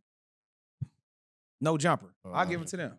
I don't got Vlad listed because Vlad's not a podcast to me. Well, I Vlad's mean, he more of a- does interviews. Yeah, but that's not a podcast. I mean, interview. I mean, like a style, but podcast. he's interviewing people that's a part of the culture. So that's why I'm kind of giving him that grace because he's up there. I mean, because Breakfast Club is technically not a podcast; it's a radio show. No, it is, but they've low key converted into the podcast format. But I'm saying with the video aspect with of them, it. they influence the culture. Like a lot of people that are popping, they're going through their platform. No, for sure. But we only Everybody through strictly hip-hop goes talking. through there. We only strictly talking podcasts though, regardless of the influence. But that's what makes it though. See, if you're not being influential, you can't be a top podcaster. And that's what I'm saying with these cats, Maul and Rory. Who are they really influenced if they riding Drake dick? Regardless of them You know what riding, I mean, I'm just like, I mean, who are they influenced? regardless of them riding Drake dick, they got a huge fan base. Just even coming from the Joe Budden podcast, which he's the podfather, the number one podcaster, I would say right now for hip hop, and they come directly off of him. They're basically his spawn children, so they took a large portion of that fan base that watches him. They don't even know the name of they shit. I don't know, bro. The Rory and Maul show. But this is what I'm saying. Just because you're not in tune, don't make it not a we in fact. tune. Yeah, but bro, just but we because you can't in be- tune don't make them the top. I Exactly. didn't say they were the top. You I said, did. You said it's the I top said podcast. I said they were Everybody knew one. about them. I said they were one. Then That's you well asked him known. to name 5. That's why the whole point of it was naming 5 because he was saying they wasn't the top. They not in the top. He didn't name 5. I But did. This nigga Vlad's crazy. not a potter. So Yours you go by off yours- your one but that's thing? that's Yeah. by It's your not by my definition. standards. It's by definition of what a podcast again, is. I don't even care about him not being a podcaster. What I'm saying is, if you're influential and you have a space in the culture, he does. But if I Vlad does. ask you what's the top So 5 does Joe Rogan podcasts, count? He's not a part of the hip hop. he's culture. not a part of hip hop He's culture. part of But like he a world. talking. But he had everybody on there. He's He not. does, He's not hip hop. but it's not like strictly like the hip hop culture. DJ Vlad does like strictly hip hop. Like he'll interview like Tekashi 6ix9ine. You get what I'm saying about the whole Yeah, snitch? Breakfast Club and have politicians and all type of people. They strictly only No. hip-hop. But I'm saying Yes, but they're but about they're the the- culture though. right. They wind it in or how they help the black culture, the urban culture. They kind of always try to bring it back home with that. That's what I'm saying. But I don't see Who's y'all top 5 pods out there in the comments? Your top 5 hip hop podcasts. far away. Let us know. Far away, man. The old school Chappelle show. Y'all let us know because I'm trying to think. Is Wallow and Gilly at the top? Oh, kind of. See, They better- you didn't but name they- them. but- So you put Vlad over Wallow and Gilly. But Vlad interviews people that That's crazy. a lot of the people want to We see. agree, interviews, That's what I'm but saying. we're saying a podcast. I prefer interview style. Then let me say that. My algorithm has a lot of interview style type of. See, this is where he get the what the But fuck are you Wallow, talking but about? Wallow and Gilly is more. They do like interview style. They They, do as ask a well. lot of questions, but I mean, I don't know, because but it's $1 million worth of game, so that says it in itself. I think Earn Your Leisure too. That's a good one. But they're like urban, but they have a lot of Financial shit. But they still bring it into the culture. But that may not be as popular because that's not like the ignorant demographics. They kind of like throw a lot of game in that. So I think Earn Your Leisure is pretty big. they're big. I hear bro. their name all the time. But as far as like, Not hip hop. but they are black, so and they are part of the culture. But again, they're talking about finances, so that's why they always tell you about like assets over liabilities. They talk about things like that, which I find that's hip too, because I'm at the age where I gotta understand how your money operates. So maybe my mindset is different. I don't necessarily want all entertainment. It's crazy because they really took that from Rich Dad Poor Dad. Yeah. Everybody been running with that, and that's good. They Took branded what? it. The assets The of liability. assets like Rich Dad Poor Dad was a good book. He was telling him how to make money and how his poor dad was actually the rich one. And vice And versa. didn't he say some racist shit too, man? Fuck that The nigga, Asian man. dude? Yeah, I mean, fuck but that we can nigga. separate Nigga, the art from the everybody artist. on earth is gonna have. I to don't care, bro. say some Fuck that great shit. nigga. I You ain't about bigging to that say nigga fuck every race? I'm not bigging that nigga up. Fuck that I didn't nigga. say Biggie Mud, but you said I say every race. They all just said something racist Man, before. fuck that nigga, bro. Nigga. I mean, Y'all still- niggas be idolizing that nigga. Fuck Ain't that nobody- nigga, ain't man. nobody- I just said the book Why was he trying to good. sound Man, so fuck cool? that nigga, Y'all man. idolize I ain't him? trying to sound cool. How do we idolize him? We just, I didn't even talking about y'all in general. I'm saying in general, people do. Yeah, you talking to us though. But I'm saying we and then you act like we bigged him up. I just said where the original shit came But from. we also said we can separate the art from the artist, though. But then you still big up Eminem when we know he didn't say racist Exactly shit. about black women, bro. Come on, yeah, bro. You low key be. Y'all heard one line. And Man, that knock nigga, it off, that bro. nigga It made don't how many matter, It niggas? don't matter. One Nigga. time, that's Now all you it picking takes. and choosing. We already went down to If Eminem. the don't homie, matter. you just said if your homie snitch on you one time after the 10 years, he's now a rat, bro. Let's Right. not go, give a hard pass for one. I didn't give a hard pass. Yes, you just did. No, I Yes, didn't. you did, bro. We Making held excuses, nigga. We Go held with this shit, we bro. held his feet to the flames. Nigga, you making All right, bro. excuses. So We held his so you feet just to the went flames. in When on you this let nigga for somebody viral, nothing. you give niggas passes. I see. Dang, We we just held talked about this. we nigga. held his feet to the flames. All right, bro. And then not only did we hold his feet to the flames, he turned around and made how many black millionaires in the process? What does So that yes, mean? I'm These going to white people overlook make that. black people money all the time. No. So did David Stern with the Clippers. He made a gang Jerry of black Jones, million. what you think he exactly, doing? bro. What is you talking about? And they still playing this for is the Cub. fuck I'm talking about. At least I'm spitting game. What is you talking And about they right still now? going to play for Bro, Cub. what is you talking about? What does Jerry Jones and them niggas got to do with anything? Nigga, Jerry They're Jones is racist, racist, bro. nigga. Okay, Clear you as said day. the Clippers. He had to sell it, right? But before Hold on. he Did had he to have sell to it, we sell all what knew you he. was on? But listen, No, you didn't. No, you bro, didn't. everybody knew he was No, racist. no, you didn't. No, you Okay, didn't. bro. He Bro, had to you get- just went No, in. you didn't, You man. just Shut went in the on. fuck You just up. went in on this nigga talking Man. about black women. Yep. And Eminem was recorded, documented, talking about black women in a negative way. Bro. And the exact same thing. No, it's happened. not. No, okay, here's the correction. Eminem was talking bad about the Okay, black bitch. here go the correction. Eminem made a diss song to his black girlfriend that cheated on him, broke his heart. Rory made 6 years worth of tweets talking about the entire race of black women. We don't know what deeper Big happened. to that. difference. We don't know what made him I start don't want to doing hear no that. deeper avenues. Big difference, But nigga. it's not a big difference. You That's a said- huge difference. Once he nigga. said it, but now that you've seen the shit surface, you killed him. Put his feet to the fire. He's Yes. done. So we also held Eminem feet to the fire as well. but I didn't but say you he just forgave get a him. pass for that. No, I looked at his actions following that. Okay, you still bump his music though, right? Yeah, for sure. So you idolize a nigga who's racist. I don't idolize the Yes, nigga. you do. Yes, you do. What you talking about? according to your I don't Yeah, standards, according to idolize your the standards, nigga. you're idolizing. Because I just read a book that you said the Asian dude said something racist. I'm like, yeah, he made a good book. I didn't So you never s- say the book wasn't good. But you just said we. you know, fuck that nigga. We ain't bigger than him. Exactly, I'm doing bigging this him and up. You that. just- Don't fuck that idolize nigga. niggas too much. Boy, you be Y'all trying to contradicting sound Hey, too look, cool. Bro, Bro, you nigga be tripping. contradicting yourself like a There's no motherfucker. contradiction, bro. Yes, it Byron, you is. slipping, fam. There's no contradiction. I don't care how much you try to. Oh, you're Bro. slipping. You didn't name one contradiction. I just. You Bruh. compare Rory to Eminem, two completely different situations. And then I also compare about. Then you said just the Clippers owner, they got him the fuck up out But of you there. just said white dude. Both of them was held made accountable. a gang of black people millionaires. I'm like, it's a gang of owners in sports that are racist that That made make people millionaires. millionaires, So yeah. what are you saying? Are Just because they make you a who- millionaire does who's not publicly- negate the fact that they're racist. Which bro. one of them are publicly racist that make Nigga, public they got racist all statements? type of shit on Jerry Jones they All right. brought up. All right. Jerry Jones has come out and said, man, f these N-words. Or we all just assume he racist because Nigga, he's they a good had old boy. evidence of it, nigga. What evidence? Name it. Nah, Bro, nigga. when he was at the when he went to Arkansas not- I'm College, not saying he's when they not. were doing the black when that black I forgot that I'm having a brain fart. Basically, Jerry Jones was there in the College of Arkansas when the black students were going in. He was there protesting. He was looking like, but then he wanted to say, "Oh, I was curious in at that time." No, bro, you didn't want them black folks in your school. But this when he is- was going, no. I agree, but why did you bring up Jerry Jones? I never said I support Jerry Jones. I I'm never saying, said bro. I'm a pro Jerry Jones. So you bringing up Jerry Jones for bringing what? up the whole point is that I'm not for the it. whole point is Nothing you said, to do you with Jerry said- Jones. No, you said the money basically it's excuses cool. Yeah, excuses his excuses racism. what he did. So I gave an example of Jerry Jones being I didn't say it racist. excuses you what said he his did. actions afterwards because how many black millionaires did he make? And I said Jerry Jones did the same thing. So that makes him cool because he make black millionaires out of football players? No, when I look at Jerry Jones, he's not entrenched in black culture the way Eminem is and the way What Eminem you has mean he's given not back. interested in black culture? Look at the NFL percentage and look what you're surrounded by. Look who was on his team when he won Super Bowl. Deion Sanders, Michael Irvin. Those are the epitome of black men. Yeah, but the football is for any race. It's not we dominate it, but that's not just black culture though. Bro, he was dealing Hip with... hop is black culture because we created it. Deion was hip hop for the NFL, bro. I'm not He saying had a he's song. not. I'm not Must Be the saying money. I'm not saying he didn't. But the NFL is not strictly black culture. Hip hop is. We created it. But the people Based who off of black dominate, culture. the people who are the most idolized in the NFL are typically what? Black, bro. I'm not disagreeing with that. Two things can be true at once. But you're wrong then on that other. Like what? bro. Y'all can try all y'all want. I'm gonna just Nah, keep. Viral, I'm you gonna don't like keep to admit- bobbing and weaving. You bruh. admitted when You're you not were wrong bobbing and earlier. weaving. You don't Bob, want y'all to not You're not connected. bobbing and weaving. You're You not just landing. you just ain't gonna admit you wrong. You There niggas ain't no throwing- bobbing and You weaving. niggas throwing haymakers. Yeah. And I'm- No, bro, you literally just don't want to admit 2 times an I'm episode weaving that that you're wrong, shit. bro. It's all right though. I'm Mayweather shoulder You rolling. slipping all like that a wet shit. flow. That's all it is. You're on the ground right Nigga now. said Jerry Jones. I didn't even mention Jerry Jones. We them. gave Oh an my, example. Jerry Jones is racist. Okay, and tell them niggas stop playing. Nobody for them. said that. You said what his actions was after. How many millionaires did he make?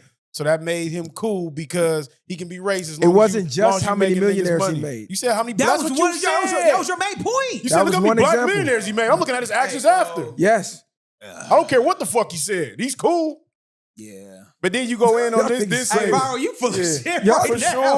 sure. Yeah. Y'all want the point to hit so bad and it It's don't. not that. You just don't want to admit that you're wrong. If I look at Eminem's actions from when he said what he said on that tape to right now, and then I compare that to Jerry Jones, and you had to invite one to the barbecue, who you gonna invite? Eminem or Jerry Man, Jones? stop coming with these dumb scenarios. Which one you gonna invite? None of that- No. none of that is irrelevant. Which one are you gonna No, invite? what I'm saying is stop Are you acting inviting like, Eminem stop or acting Jerry? like you so mad about at to Are this. you inviting Eminem or I'm Jerry? about to do what you do. I'm not having a barbecue. Okay, So ain't nobody yeah. coming. I'm doing what you do. I I'm thought so, dunking- nigga. No, but you acting, checkmate, you nigga. acting like you so mad about this Rory Checkmate. nigga, what he said about black Exactly, women, bro. and then you And know we don't niggas even that give a did fuck that. about him. Like, Checkmate. I don't know why we even talked about that. Goofy. Listen, I never necessarily said I'm Nigga, mad. he was going crazy. You don't give a fuck because it's niggas like this nigga that Exactly. do this and And that. his homie Look, Maul, and just because he made you a these millionaire, goofy ass niggas come here on, because bro. he making that money. He think it's cool. That's the problem. That's what you doing. That's not me being mad. That's me being one of the voices in the culture that's gonna stand up for our culture. So keep that same energy then. with for who? all With, of with who? With Jerry Jones? No, for everybody. I do. Not just Who- Jerry Jones. Name, name one I don't. You're still giving Name pass one. to Eminem, bro. Name one. It don't matter. How the fuck did I give a pass to Eminem? Because you're saying we put his feet to the flame. Now it's A-OK. Because if you're Where going to did have a I say it was barbecue, you're going to A-OK? invite Eminem. What he said Fucking wasn't one of y'all okay. stink. That's the dog. Nah, he be this ass probably. I don't know. It's him or Crazy. Mocha. First one that smelt it, what they say? Yeah. man, Cut trying to throw it off. Oh, it's one of y'all. As the fan pointing towards this nigga. This nigga crazy. Y'all be going for this nigga Cap. You know I that ain't going nigga for guilty it. how you over talking and shit. You still got the dog. Hey, you don't want to invite Eminem to the Hey, barbecue, look, though. these two niggas trying to team up. That shit No, don't no, work. no, Look, bro. You weave, are wrong. Weave. Nah, you on Fuck You out of admitted here. you was wrong on this episode. Now you don't want to take two. I was wrong about the J-Rock shit prior to me hearing it. But I told you, and you were all like, I said, listen, bro. I don't trust your judgment. You be saying shirt, dirt is bars. Put your rapper on the shirt and then the dirt is a bar. And Fuck out of here. Again, everything you say is not gold, bro. Trust me. You be on this motherfucker wrong as shit. Like on what? A lot of things, fam. Name it. All right. Here we go down. Let's Name go it. down a rabbit hole right now. Somebody told me you was playing J Hood today. For sure. Yeah. I said that's crazy. I thought they do the copyright thing when you play music. Nah, I get on the live and I play the music, but I play the mixtape music because it's unlicensed. So if they come back and they flag it, I remove it. But if they don't, I leave it in. So I'm like, fuck it, I just start risking it. And it's on live. It's not like it's in the full episode where I got to take it out. I don't care if they take it out the live. I play the gang of shit. I played the gang of 50 verses that they never even heard. They like, what the fuck but is this? That's the shit I've been telling you to do a minute ago. He's like, no, you two going crazy. They was. But then they gonna tell me to do it. Nigga, just do it. And let me know how it go. This how now. Yeah, see? You remember what happened last time we had this conversation? It's always a nigga telling you what to do instead of just doing it. We ain't even gonna go there. I ain't even gonna go there right now. Yes, Yeah. Cuz told me to play music a lot of times. And a lot of times you get copyright strike because the songs that we wanted to play were official releases. Hey, you asked about the G Herbo album. I ain't heard it yet. You said it was cool. Yeah, nah, it's good. Niggas ain't do their homework. Niggas gotta do their research. It's good. Niggas gotta do their research. Wah, It checks out. I'm just saying, we talk about staying up on music. Niggas don't never listen to unless it's people y'all want to listen to. Niggas I don't ain't gonna fuck lie. with You're it. right. Certain artists I tend to flock to when they music drop faster than others. Nah, it just dropped though. But ain't West Side Connection show they ain't listening to Here it. you go with that. Here, oh, okay. If it ain't Jay-Z, I am viral. Who's better than Jay? Who's bigger Hey, than but Jay? nigga don't got a flannel and Chuck's on cuz he's not playing it. I do love my West Side Connection music, bro. I love all that. And they the one that they rest the ES, homie. I'm gonna say this. The whole East Coast. G Herbo might have been the first nigga I seen to make Jadakiss shed a tear though. He made Jadakiss cry on his podcast playing. Oh, the this- one with Fat Joe and all them. We're talking With about Fat Joe. the English part. Or? Nah, he played the song. No, he playing his music. That was his new album. Oh, okay. I didn't hear it. Hey, got what him. you on? What you looking at? You got Jada dropping tears. Unless I he see you just doing finna jump that. across the table. Calm down. All right, let's go. I'm gonna go listen to his album. It's actually kind of good. It's actually kind of good to me. You gonna get I want to say regular G Herbo from it, but the beats I love to use. He talked about a lot of real shit. It was a good album to me, but don't expect like one of these Kendricks and all them type people. Like It's not game changing. Cut not even that type of artist for sure. that's my point. So I'm saying don't have that expectation going into that type of album. Like Is drill music dead? I seen a DJ say drill music is officially dead. It's over with. I think overall music is dead. Just the fact that it's on streaming service that no matter who album drops, it's like as soon as you listen to it, all right, what's next? Like, Right, it's over. Yeah, it's like not like that. It's hardly ever you appreciate like a album now. Everything is everything. However much Spotify costs a month. I think albums is better, like we always talk about, because you had the experience of the album. You know, you had the paper thing that came with it. You had the CD. You know, art cover art. You had to take care of the album for real for you to be still listening to it. Like you couldn't have it all scratched up and stuff like that. Drill music carried rap the last 5 years or so, maybe even longer. I would say damn near since Chief Keef hit the scene. I ain't gonna say it carried it. It was a part of it. Man, who else was? Because you had Drake. Drake It was wasn't a doing big no drill. part. Yeah, That shit was a huge part. It was but a big part, You I had think Dirk, Von hit the scene, Chief Keef, then but they didn't the have entire like Chicago was getting put on just off of drill a itself. NLE Chopper. It's like when gangster rap hit the West Coast and you came out doing gangster rap. You damn near was guaranteed to get put on in a sense. it was a big part, but then you still had the J. Cole's, you still had you had other artists. Wale, you know, he had his little moment with. I think if people would have just let Chicago have that and let that be a Chicago thing, it wouldn't have put so much of a dent it is now. But really just think about it. You could just be a nigga, put in some work, and then do a song. God damn. Stank, I told you. Just sitting here just farting. Get the fuck away. I know. Get the fuck away. You stink. Move, you stink. Go over there. Fuck, she been eating. You walked right in front of the fan and did that shit. You're crazy. I get a breeze. Nasty. Yeah. You went right in front of the fan and did that shit. Move. God She damn. get that shit from you, nigga. You do some shit Nah, like that. this nigga crazy. This nigga out his mind. Look up, popping it. Hey, you do be doing shit like This that. nigga popping it. Hey, be around this Get the nigga. He'll fuck do out of some. here. Nigga won't even say nothing. Like, nigga, what the fuck? Hey, nigga want you to have your stomach fucked up. Like, nigga, what? Shit. Nah, get up and walk away, son. Niggas, we ain't in jail, nigga. I ain't sitting on the toilet and flushing, nigga. We're Drop not in one, prison. flush one. Yeah, we're not in prison. No, I'm still gonna drop one, flush one for sure. Oh, man. But nah, man, drill is looking like it's over, man. I don't know. Chicago might got to find something new to do. Well, isn't the I mean, I think the between drill. you I and think Young Boy? I think if you got decent lyrics and good raps, the drill is going. It's going to always hit different. Like, But that was the beauty of drill is you didn't need it. You just needed the reputation, and they didn't give a fuck what you said. I don't know, man, because the drill artists that made it they actually made some decent hits. Well, yeah, the ones that made it thousands of niggas mainstream. out there drilling that ain't got nothing cracking. Nah, them niggas, if you go look, all their videos get views. The ones that's like known, like, okay, this nigga is one of the faces from wherever he from, them niggas all get views. I'm not saying they was mainstream record deals, but as far as YouTube views, them niggas get the views. Wooski was getting views. 051 Driller get the views.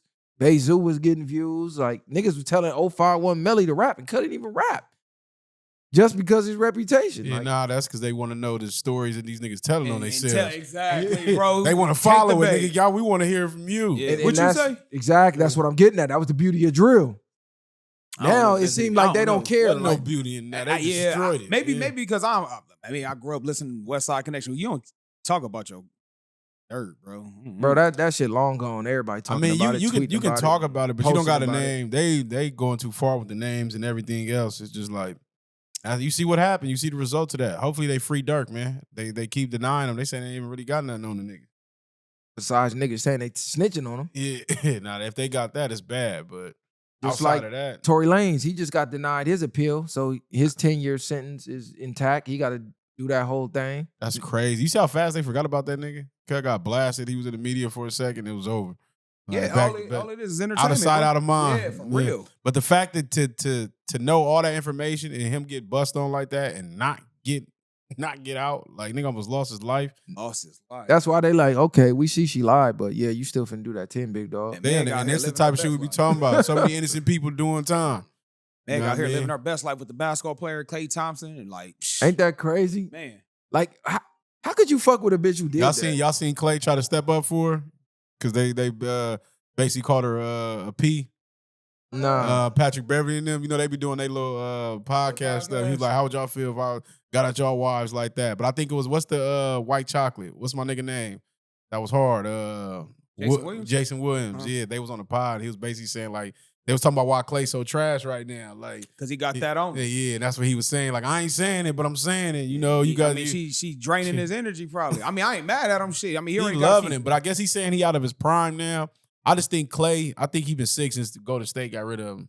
Once they gave him that opportunity to redeem himself, he didn't do it fast enough. Because he part of the squad. I mean, you got to think about it. He came up with. He built that. Yeah. He was one of the ones. He probably wanted to play. He wanted to be like Kobe, play for them his whole career, retire like Steph is. Like, they'll never get rid of Steph. Steph could be. Steph is. It don't matter what Steph do. They'll never do what they did to Clay. He thought he was as important.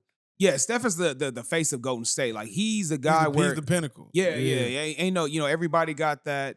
As far as their franchise, Steph is the franchise for Golden State. When you think of him, he's synonymous with that franchise. He's actually at a point now where he's going to be, once he's retired, like how they talk about Magic, Kobe, and he's going to be like the first one you think of. Yeah. Because who else was over there? You had Jason Richardson, you had Baron Davis, but nobody's going to be able to reach that pinnacle. Yeah, Sean Elliott, you had him back in the day. Monte Ellis, that was Rick about Barry, it. I think when he used to shoot the free throws, funny and stuff like that. But as far as like, they had some hoopers, but I just mean like down the line in history, they're gonna think of Steph. Like, yeah, that one year they did have Jason Richardson. Jason Richardson was a dog too. Yeah, I think they won the dunk contest before. Yeah, he was a dog. But as far as like the overall franchise, now Steph is that guy, bro. He's the face of it. I loved them better when they was in Oakland, though. I ain't gonna lie, it was better when they was in Oakland.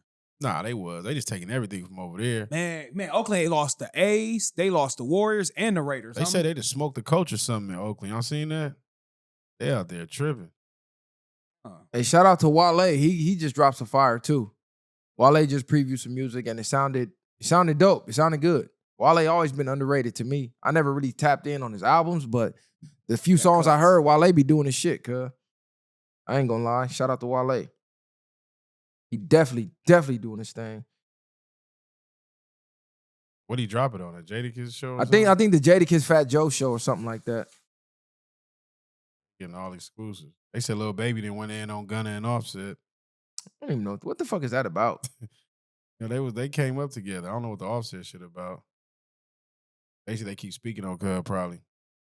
We need another rap battle. We need another rap beef. Shit, don't you got NBA YoungBoy and what's that? NLE Chopper? That ain't for me. That's for the Gen Nah, Z. Cub, they said Cub apologizing now. That nigga crazy. Nah, he apologized, drop another diss, apologize, drop a diss. He on goofy time. You see when he was dancing like that, Cub was on some goofy shit. They say, how you making a diss song to this dancing like that? Bro. That was crazy. The head bob was wild. I was crying when they was doing the remakes on that nigga. Hey, this is why AI is so dangerous, because at first when I first saw it, I really thought that was AI. Like, is he really like... Did the rock the cradle man, with the baby? he did, like, I'm all like, what? I'm like, this nigga out his brain tried to go ball like pot. Man, for real. I'm like, damn, NLE just he in the algorithm, I guess now. Y'all think Trump finna pass the thing? What? They said signing the bill over to end the government shutdown. Oh, the government shutdown is temporarily, man. I think it's going to end. I think they said it's supposed to end it like today or yesterday. No. They're going to reopen it, but if they don't come up with a new deal, they're going to re-shut it down in January. That's crazy. Yeah, this is only a temporary opening. So did he sign the bit? Did he sign the? No, he signed it, but right now, basically, they tripping on the medical, and so at this point, the medical rate is going to be higher than a mug, and now TSA and all them is getting back to work. They get like a $10,000 bonus, as they say. You know what I mean? Then now they looking for more traffic control. All those jobs are about to be high-paying jobs now at this point. 10,000 bonus. Huh? Well, right here it said it officially ended after 43 days following the passage of a funding package by Congress and the signing of the bill by the president. Key details: the shutdown lasted 43 days, marking this longest government shutdown in history. Legislation action. The Senate approved a funding package that was then passed by the House. The bill was signed into law by President Trump, allowing federal agencies to reopen and federal employees to return to work. Impact on federal workers. Hundreds of thousands of government workers who were furloughed during the shutdown will receive retroactive pay. Federal programs and services that were halted will resume operations, including food assistance programs and national landmarks.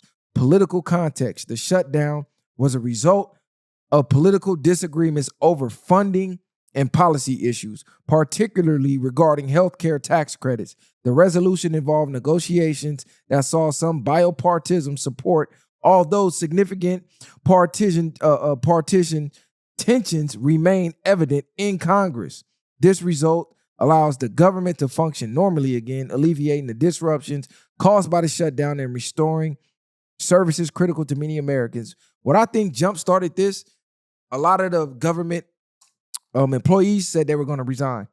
I seen a lot of the airport, like the ones that weren't getting paid. I don't know if it was some pilots, but I know for sure the traffic controllers and things like positions like that were coming on social media saying that they were resigning. And shortly after that, they came to an agreement. I also seen Starbucks, about a couple thousand workers nationwide, said they was going on a strike. So I seen a lot of workers. They're not affected by the government, are they? No, I know they're not, but I'm saying like with the news of the government doing what they doing, and workers saying they're resigning over here, and then over here you see Starbucks workers unionizing and they talking about walking off. That could spark some minds over here that's going, hey, we need to be doing what they doing. So every job might fuck around and do it. So before that even happened, let's end this right now. Exactly. You know what's so crazy? They was getting to the point where people was going to start adjusting and living without all this government stuff, and people was going to figure it out. And it was going to get to a point where it probably made it stronger, like you said, because if that was a domino effect, then that would have been like what we talked about with the taxes and stuff. Everybody just stopped going to work. Everybody just stopped doing X, Y, and Z, and how much money that is going to affect the world. But people don't think in terms of that big. But that would have been a cold chain of events to see happen. For sure, because everybody, even outside of unions and stuff like that, just came on the same page. That would have been a movement. That would have been spooky for them. I think this was just to get people to see, okay, what's their breaking point? Huh? Yeah. Let's get them as far close to that line of the breaking point that we can. Okay, they talking about leaving the job. Okay, boom, let's end it. Yeah, because they could have did this shit a long time ago. Matter of fact, let's do this temporary, like he said. Let's run it back. Let's see if we can run it back again in January. Yeah, let's do another test. Are they gonna crack before the 43rd day, or are they gonna let it keep going? Exactly. Yeah. That's all that was. Because the $2,000 check, and nobody gave a fuck about that. They like, man, listen, fuck y'all in these checks right now. They didn't even tell. He didn't even say if he was really giving that shit out or not. Yeah, niggas just throwing info out there. Yeah, I got exactly. 2 bands for y'all. Where the money at, cuz? Right. Niggas like me don't qualify for it anyway, so I didn't give a fuck regardless. I knew I wasn't getting shit. Yeah, I don't know. But for all that time, that 40-something days, they only throwing you crumbs like that is crazy. Yeah, I think with the government shutdown and with the Trump situation, like you said, they played it as long as they could because they know people have real life bills coming up. And let's just be real, the holidays is right around the corner. Do they really want people going to the holidays looting? Want people going to the stores, not be able to spend money? This is the highest time in America. People spend money. They don't even care if they don't have it. They're going to put it on that credit card and spend money they do not have. Let's be real. You cannot have that morale going into the holidays with folks. That's why they have to shut it. That's why they have to open it back up. I think it's like nowadays. It's traveling too. My bad. Not to cut you off. With traveling time, Thanksgiving and all that. Nowadays, it seems like more and more people are starting to wake up and not like the jig is up when it comes to holidays. Like we said, Halloween just passed. You didn't really see too much going on. It was more adults doing Halloween stuff than I've seen kids. So I just think it's getting to a point where it's like, because you got to think about it. Then every month it's a holiday for something. Yeah. If not, they creating something. National this day. Then they just start making things. What you got? Thanksgiving, you got Black Friday coming up. Yeah, Black Friday. You got Thanksgiving. You got Christmas. You have Veterans Day too this month too. People celebrate the New Year like that's another holiday. Then Valentine's Day. Yeah, then it's something every month they own you. No, you might be on to something with the holiday thing too, though. Like y'all ironically just ended it right before Thanksgiving. Y'all know people got to go to the store. They got to buy all this food. Christmas, it's time to start Christmas shopping. Black Friday, it's time to start Black Friday shopping. And we all know what they do on Black Friday. They bring up the prices high, then bring them back down to its normal price as if you're getting a sale. And for the people they did mess over, we know y'all gonna be tight, but y'all want to let y'all kids down, so we know y'all gonna go broke for their gifts. Exactly, bro. Yeah. What I'm saying is you can't have that morale around the holidays, and they can't have these people thinking, I can't buy useless stuff that we really don't need. We can't spend this money. What's next to do? I just think I think if you're a parent that's if you're in a financial stable spot and you could do for your kids throughout the year, I think holidays shouldn't matter. Like, oh yeah, you can make things throughout the year, make them appreciate certain things regardless of the holidays or not. In my opinion, no. I agree. I think at this point, if you're already living a great lifestyle of comfort and your children pretty much got everything they want /need. when the holidays come around, what else do you really need to buy? Because usually when the holidays, I know when I was a kid, you got things that you thought like it's the only chance you're gonna get it. Yeah, exactly. So it's like, damn, do I want the game or do I want this? Like, let me get the one thing that I want. That I really want. But like you said, if you already got everything, what are you doing? If your child already has a cell phone, a tablet, PlayStation / Xbox, their own entertainment set, really, what else are you really buying them besides extra clothes and shoes? At that point, man, start creating memories. Start taking your children on trips. Experiences. And or let's just be real. Start giving back. It's nothing wrong. You get as much dopamine of giving than you will receiving. Because what receiving is going to be temporary. Once you give out that positivity and you give out the things that other people don't have, that makes you feel better about yourself because it came from the heart. But, we got to start doing that more, preaching that more. Yeah, experiences over monetary gifts for sure. It's already proven that people are going to appreciate that memory way more than whatever materialistic item that you're going to buy. Once the dopamine is gone in a week, they don't even care about, even playing with whatever you asked them for is collecting dust and you trying to resell it on the Facebook marketplace. But that memory, they're going to remember that forever. That's going to be etched in their mind forever. That experience is going to be etched in their mind forever. You just going to unlock another channel and open up another door in their mind that wouldn't have never been open unless you took them on that trip. So give your kids experiences and memories over material gifts. The clothes they going to grow out of, the shoes they going to fuck up, tear up, video game going to get old, but that trip, they going to remember that ninth grade summer, spring getaway for the rest of their life. They're going to be telling their kids about that. Nah, that's facts. Because one thing you do remember, you don't remember nothing else, but you remember how somebody made you feel. Facts. And them memories is going how you feeling away, especially doing it young as a youth. And I ain't talking about the people that's trying to take their kids to motherfucking Disney World and stuff like that when they 5 years old, they never gonna remember it, where you just wasting all your damn money and having photos.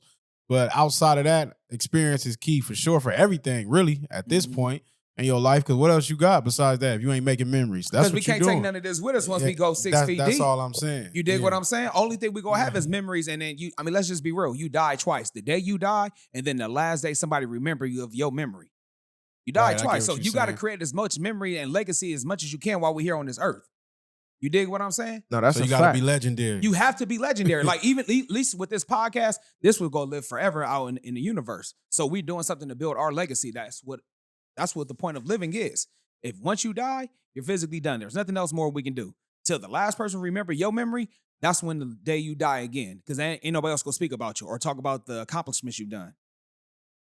And they say one of the biggest things is being of service.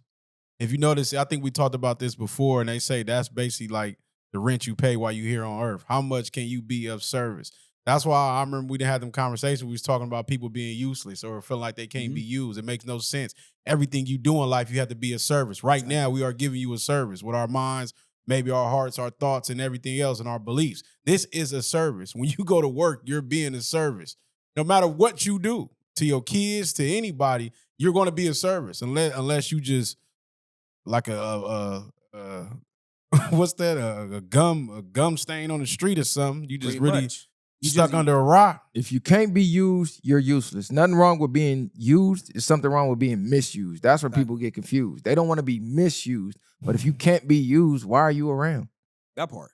You're fucking useless. Why would you have anything in your house that's not useful for you? Anything that's not useful is trash. Does that make you a hoarder? Discarded. Yeah, you're a hoarder at that point. Exactly. So you want to be as useful as possible. You want to be able to solve as many problems for people around you as possible. That should be the goal, like you said, and that'll leave your legacy. Why do you like your favorite musician? Because they give you something with their music that lives on forever. We still talking about Pac. So Pac is still alive, even though he's gone, because his music's still here. And his legacy is still here. It's going to live forever because we're going to always be passing that along. His legacy will never die. Nip. You dig what I'm saying? Michael Jackson. They still making movies about the nigga. Right. New one coming out right now. Hope they do a Marvin Gaye by that's a cold too. And that's a cold impact to have, like Michael and them. So it's just like, what are you gonna be? What service you gonna pay to society at this point? But that's what you're gonna do. Because most people, we choose to be slaves. You're still being a service, but you a modern day slave. Outside, if you're not working to get out this matrix. And then it's another thing that's big with people. You gotta be what you want to see. And not only that, when it comes to your relationships and stuff, people be begging, I don't get enough love. Well, you give more love. Or I don't give enough respect. Well, you give more respect. Yeah. 9 times out of 10, it's gonna come back both ways. It's gonna come back tenfold. It's gonna start making you overdue for somebody. So be of service. Go the extra mile. And a lot of things I believe will change. And that'll fall into all your habits. Man, you spit. I was at a funeral, unfortunately, not that long ago, and the pastor kind of said something that was real deep. And they was like, "How are you going to live your dash?" And I didn't understand what she was talking about. She was like, "The dash, you got the born day and then your death day." She said that dash is your life. So how are you going to live it? And like you just said, man, give that energy that you want. Project that energy that you want to give. You want to love. You want to be loved more. Love people more. You want to give respect. Give it. Like. You just gave the whole key of life basically at that point. You're going to project the energy that you want to have. You want to be rich, start conducting yourself like a millionaire. You right. Get what I'm saying? Nah, that's facts. You got to start being more financial savvy. You got to start understanding how money works. Don't just use it to buy things, that stuff that are useless. Use your money so it can work for you while you at work. And then once you get to the point where you don't have to be at work, then you successful by your definition. Would you be happy right now with what people would have to say at you at your funeral today? What would they say? What would they say about you? What type of person were you? What things did you do? And not even just what you did, just what type of person was you in general? And if you not content with that today is the day to change that with yourself. Hey, I would say that. Hey, that's a dope-ass question. You know what I mean? So if you view it from that perspective, and then, okay, now you become the person how you want people to speak on you when you gone. Either define yourself or the world gonna define who you are for you. Be the main character of your own life. People use that as an insult or a knock on people. Oh, man, you think you're the main character. You are. Nobody else is living your life but you. You're the player 1V. Like, you put them Oculus goggles on and that's you. That's your life. Like, I heard somebody say, would you watch a movie and the main character sat at home all day, watched TV and scrolled, went to work, came back home, sat around all day, watched TV and scrolled, and that was the entirety of the movie? You'd be like, hell no, this movie boring as fuck. Nigga, that's your life. That's what a lot of y'all doing. Just think about that. A lot of y'all doing that. Y'all going to work, coming home, watching TV, scrolling, doing nothing. No experiences. You're not going nowhere. You're not traveling nowhere. You're not creating new friends. You're not doing anything. Creating no memories. Zero. The most memories you getting is getting a bottle on the weekend, going to twerk, shake ass in the club, and get high. Smoke a little hookah.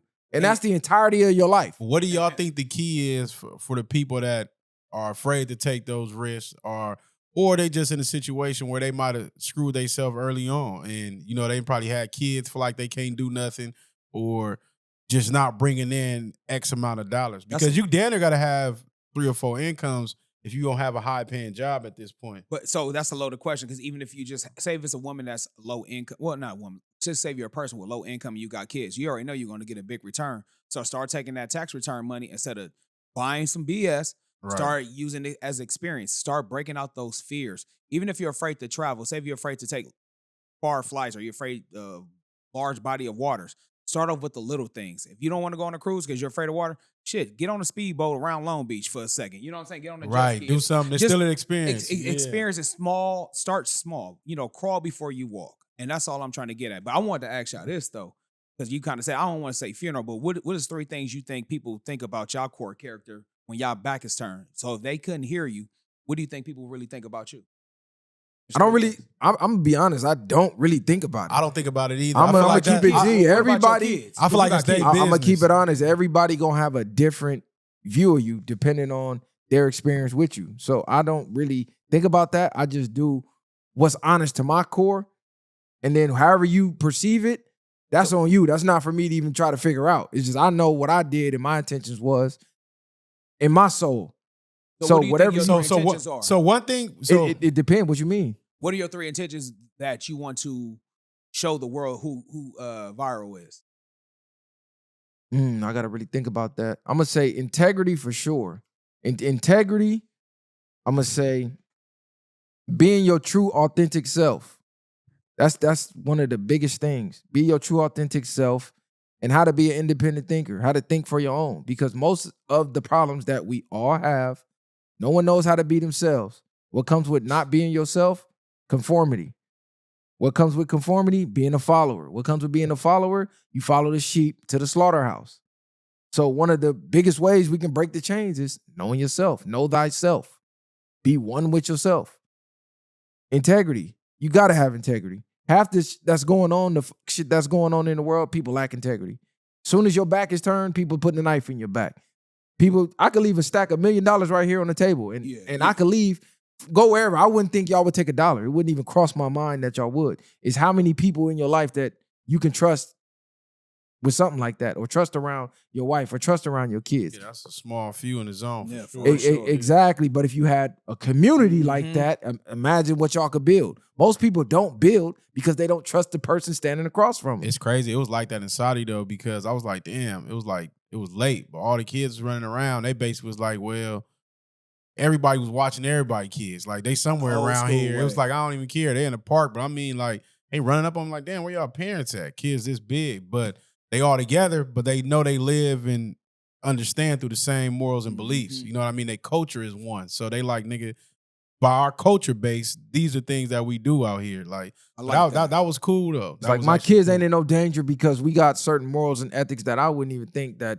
Well, I know that that's not what they do. My kids is good.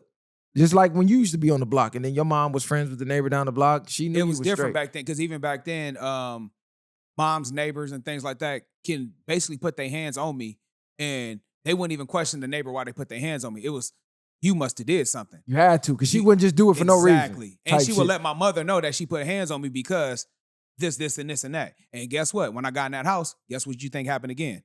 Moms put tips on me. You dig what I'm saying? So I love that sense of community in Saudi, what you just said. I kind of wish we bring that back out here more. I know we can't because, we don't know our neighbors, but I wish that sense of community and standards of everybody having the code, I wish that was more big out here. Yeah, it's crazy because I ran into somebody like that at the gas station. And I don't remember, if you remember, I was telling you, he seen me at the gas station. And he like, damn, he like, I used to watch you when you was little. Like, I'm like, nigga, you ain't used to watch me. Like, everybody used to act like they watched us on Raymond because everybody was outside. So all the kids would just be outside. But he would just like name my mama and everybody. Oh, how your sister doing? How your brother doing? Like, so I'm just like, damn, cuz for sure no niggas. Like, but it was just wild. But it was that type of community at one point, I would say, that we had. Nah, facts. I'm talking about even to knowing the owners of the building. Like, Yeah, the nah, blue for building? sure. Oh, yeah, Yeah. that's Genie building. This building, that's such, like, damn, cuz. Like, the kids know. So, Right. you don't get that no more. You walk by a building, you don't know who owned that motherfucker unless it's a sign there. Or you'll never see him. Yeah, you never see him. Exactly. Man, what is that? Rental property is on it. Yeah, this rental agency company or something like that. Solar or whatever the case. Solar or whatever. And independent thought is huge. Independent thought, that's another way to not conform and not be a follower. The problem with society, too many followers, not enough thinkers. Nobody questioning nothing. We got everybody questioning stuff, everybody brainstorming. This is how more things are created. But everybody looking at the next person to create. Meanwhile, nobody's creating nothing. Boom. I think fear has hijacked a lot of society, a lot of things, and then a lot of opportunities, or people might be even. There's some people that's afraid that they'll be good or be great, or they're afraid of criticism. That's one of the main things that people are afraid of, to put themselves out there. Might be the best in the world at something, but they weren't about the kickback of it. So I think once you get rid of fear and then you start to figure that out, like half that stuff be, what is it, false reality appearing real or something like that. Whatever it is. Yeah, 85% of the stuff you worry false about evidence never appearing happens. real. Yeah, that's what I meant. Exactly. So you worried about stuff, but That'll never happen. So you building it up higher in your head than what happened. a lot of the battle is mentally. So we make it mentally harder. So once we clear that clutter out, then life is not as, I should say, or accepted as being as hard. But I don't know. Yeah, most of it for sure. I'll say with the fear, I think we have so many terms like rage baiting, things to protect us from the real. Like even with fat shaming and things like that, we've gotten to the point where we have to protect everybody, where just basic clowning is now kind of out of style. We can't even do that. That builds character. I remember as a kid, I used to hear jokes all the time. And once I understood, like, okay, this is like what I look like, whatever the case may be, I learned how to live with it, deal with it, and you know what I'm saying? Hey, hold on. Did y'all feel like that news lady was wrong? Oh, about the gorilla thing? Yeah. So that was... Remember the news lady was crying? It was a white about chick. about the black dude. You didn't see that? Nah. I thought you commented on it. Yeah. So What happened? So basically, it was a white chick and a black news anchor, right? And so they was like, "Oh my God, the zoo has a new member. So no lie, bro. It was like a little baby No, gorilla. it was a gorilla. They was zooming in on it though. And But she she talking. She like, kind of look oh, like he you. kind of looked like you. And the dude kind of, He just ignored it. Yeah. ignored it. But then like she like bled cut. it, But it was like SpongeBob. Moments Nah, later, I gotta see it. Yeah. she had to apologize. I'm so sorry. I didn't mean to offend nobody. I'm gonna keep it G. I honestly thought, even though we got that stereotype that people use, Look so like I think that, yeah. I think she was actually really her like somebody Joking. roasting their friend. Yeah. Like kind of looked like you. Like she was blade. Like it seemed Exactly. like normal. She was. It didn't come from a place of hate. Yeah, To me, I don't it think it did. I thought, but she got on there. You could tell the crying was fake after. She should have just stood on it. Like I thought it looked like him, but she bled. No, she can't. But you know her being She white can't and do using it. the monkey thing. Yeah. Yeah. She But can't do she it. probably low-key did it unconsciously because she was just Cracking jokes clowning. with her partner. That's like one of damn, us that doing nigga- something like that, Because yeah. it's so zoomed in on the gorilla face, but she looked at her like kind of looked like you. Did it But look was like already going her? off low-key. I mean, you can sell that. Yeah, he was a It black. wasn't. I mean, they never gonna compare it to that, but it was just Yeah. funny to me. It was funny. I seen it. I'm like, my first instinct could be like, I could be like, man, this bitch is racist and doing that, but it's like, But now it's to the point where we're so hypersensitive with things like that. You can't even because if she would have did that off camera, would I have been mad? No, we wouldn't even know. It Yeah. would have No, been, I'm saying, but even if you was there and she clowned him, like, nigga, Nah, I you wouldn't had a have white been girl like that, you kind of look like that. Like, the nigga just gonna say something, and that's what I mean when I say sometimes some people might just say something racist back to you, but it still be a joke. You get what I'm saying? Because she Yeah. used a stereotype, but I don't know.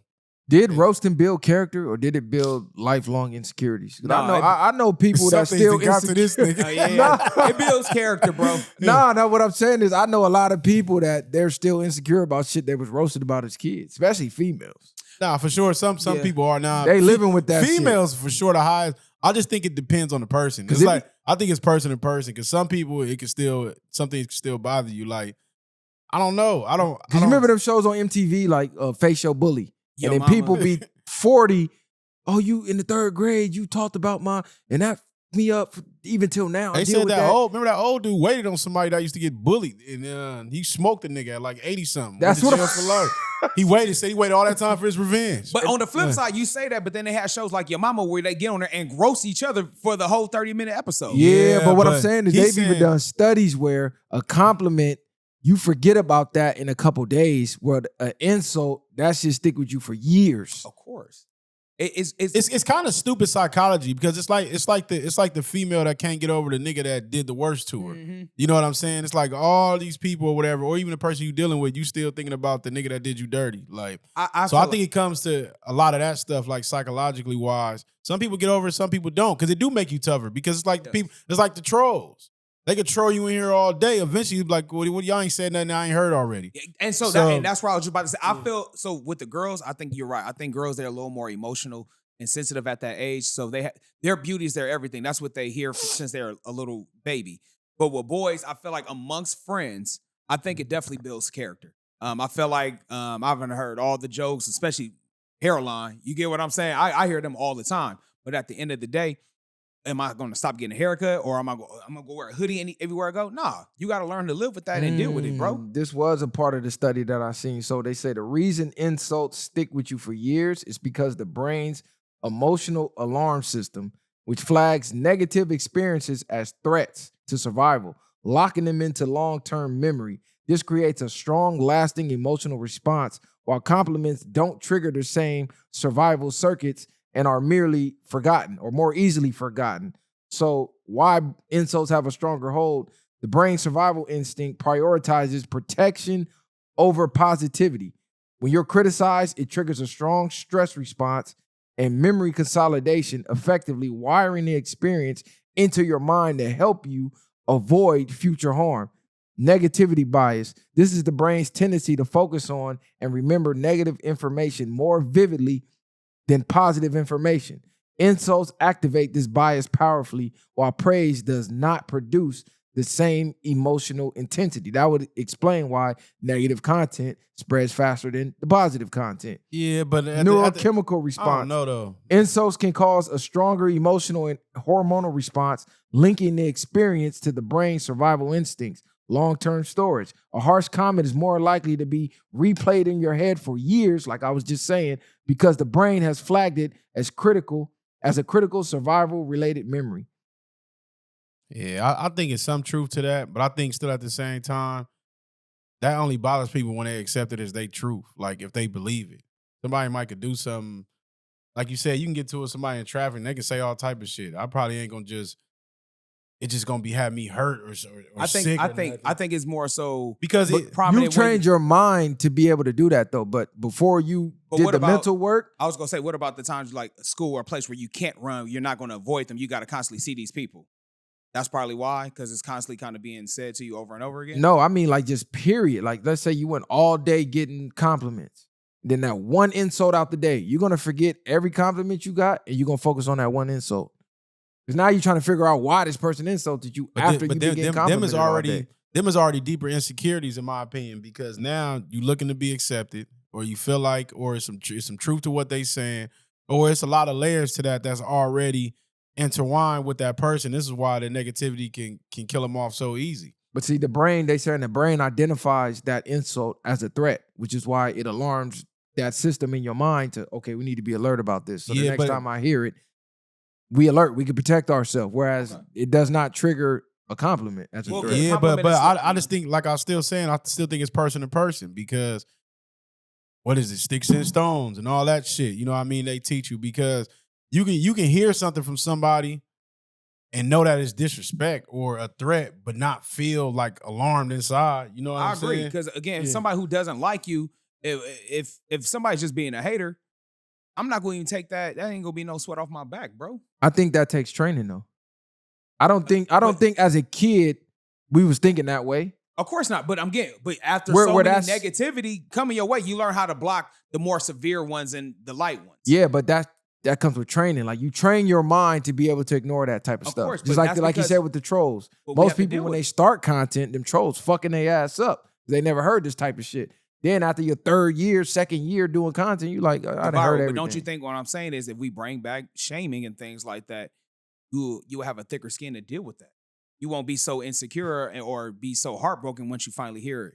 No, I think we do need to bring shaming back, but I do think that whole getting roasted builds character. We don't look into that deep enough because a lot of people hid what that roasting did to them. A lot of people laughed it off and played it off and went home and was fucked up. Having therapy right now. I feel like you got hurt, but I mean, bro, everybody got hurt at some point. But what I'm saying is, we all did. A lot of people lied and acted like them jokes didn't affect them. I done seen niggas in roast sessions damn near crying. Some niggas ain't good and cried, nigga.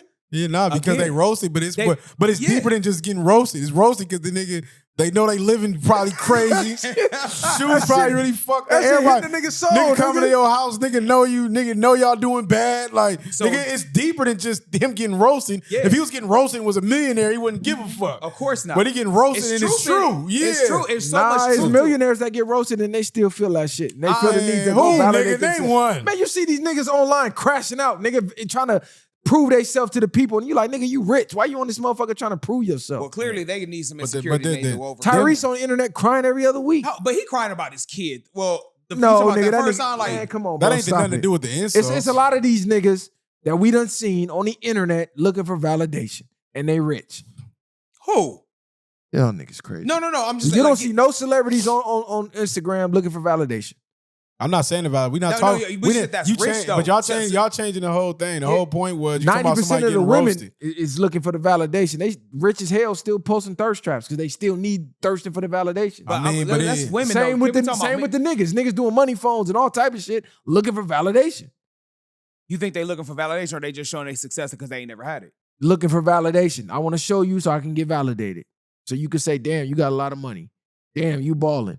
Because if you don't care, everybody seeks but it. But showing a stack of money don't necessarily mean you got it though, bro. You could. I didn't say it did, but you want the validation from seeming like you got it. Well, I mean, social media itself is validation. So anything you post on social media is gonna be validated. So don't post it if that's all I'm saying. Just like they say, oh, you know, white people, they don't do that. They don't wear designer clothes. First of all, that shit be designer is just trash. Second of all, these niggas getting validation by going to get yachts and probably, well, my jet bigger than his jet. Yeah. My lot bigger than they just flexing different. Yeah, they own the hotel, the casinos, and things like that. But they're flexing, nigga. Yeah, exactly. But it's just what about what we validate? And I'm gonna say for the black culture, yeah, we love to look rich. We love that oh, I got it like that, and it's like you kind of nonchalant about it. Like it's nothing for me to just splurge. You know what I'm saying? I think we love that type of demeanor, but for the most part, though, for me, that doesn't move me. What moves me is the fact that you got good health, your kids are straight. If you got kids, your kids are straight. You got a roof over your head. The main thing, and you able to do the extra stuff like travel and things like that. Dead ass, bro. So if you get a couple million right now, you the cap. how you gonna tell me I'm cap, bro? Nigga, we done been out the country, bro. Cap. Bro, no, we done been out the country, homie, and I don't be. No, I'm not. like I'm not this. saying you capping about caring about that stuff. I think people be capping about the looking rich because what I think people confuse with the looking rich is black Right. people's flashiness. I'm gonna keep it gangster with you, We nigga. naturally flashy. I didn't have some Temu Gucci of swimsuit and on vacation. It looked real, but guess what? I'm out the country. And then you had them Versace's on. But I and did have all the real that. Versace's yeah, on. and that's what I'm saying. But what I'm saying is, I didn't care if it was real or fake, though. I'm enjoying the moment. You feel what I'm saying? I'm enjoying the time that I'm having here. I could have had a pro club on and some shorts, and I still. I just don't like Right. when people compare black people's look to us wanting to look rich. When if you look in our history, that's naturally us. Always. We fly everything out. We make everything flashy. We make everything look good. I don't care what it is.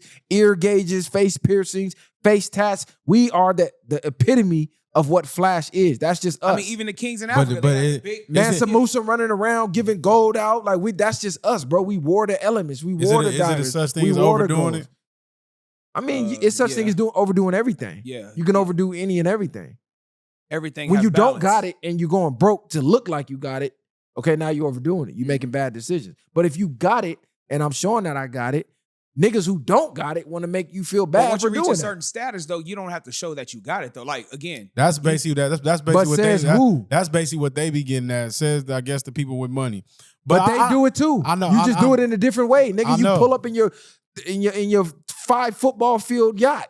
But when I'm in the yacht, I'm out there enjoying my yacht with a select so people. It don't matter if you still got it to prove that you got But it. they saying our flash is like, hey, you see me? Like, I got on the chain. No, that's in their opinion because No, they don't that- have this in their soul. They don't have that flash in their soul. That is how a lot of our people do though. Yeah, but what I'm saying is they don't possess that naturally. Bruh, We but do. They came up with the whole how to sell to a Negro thing. yeah.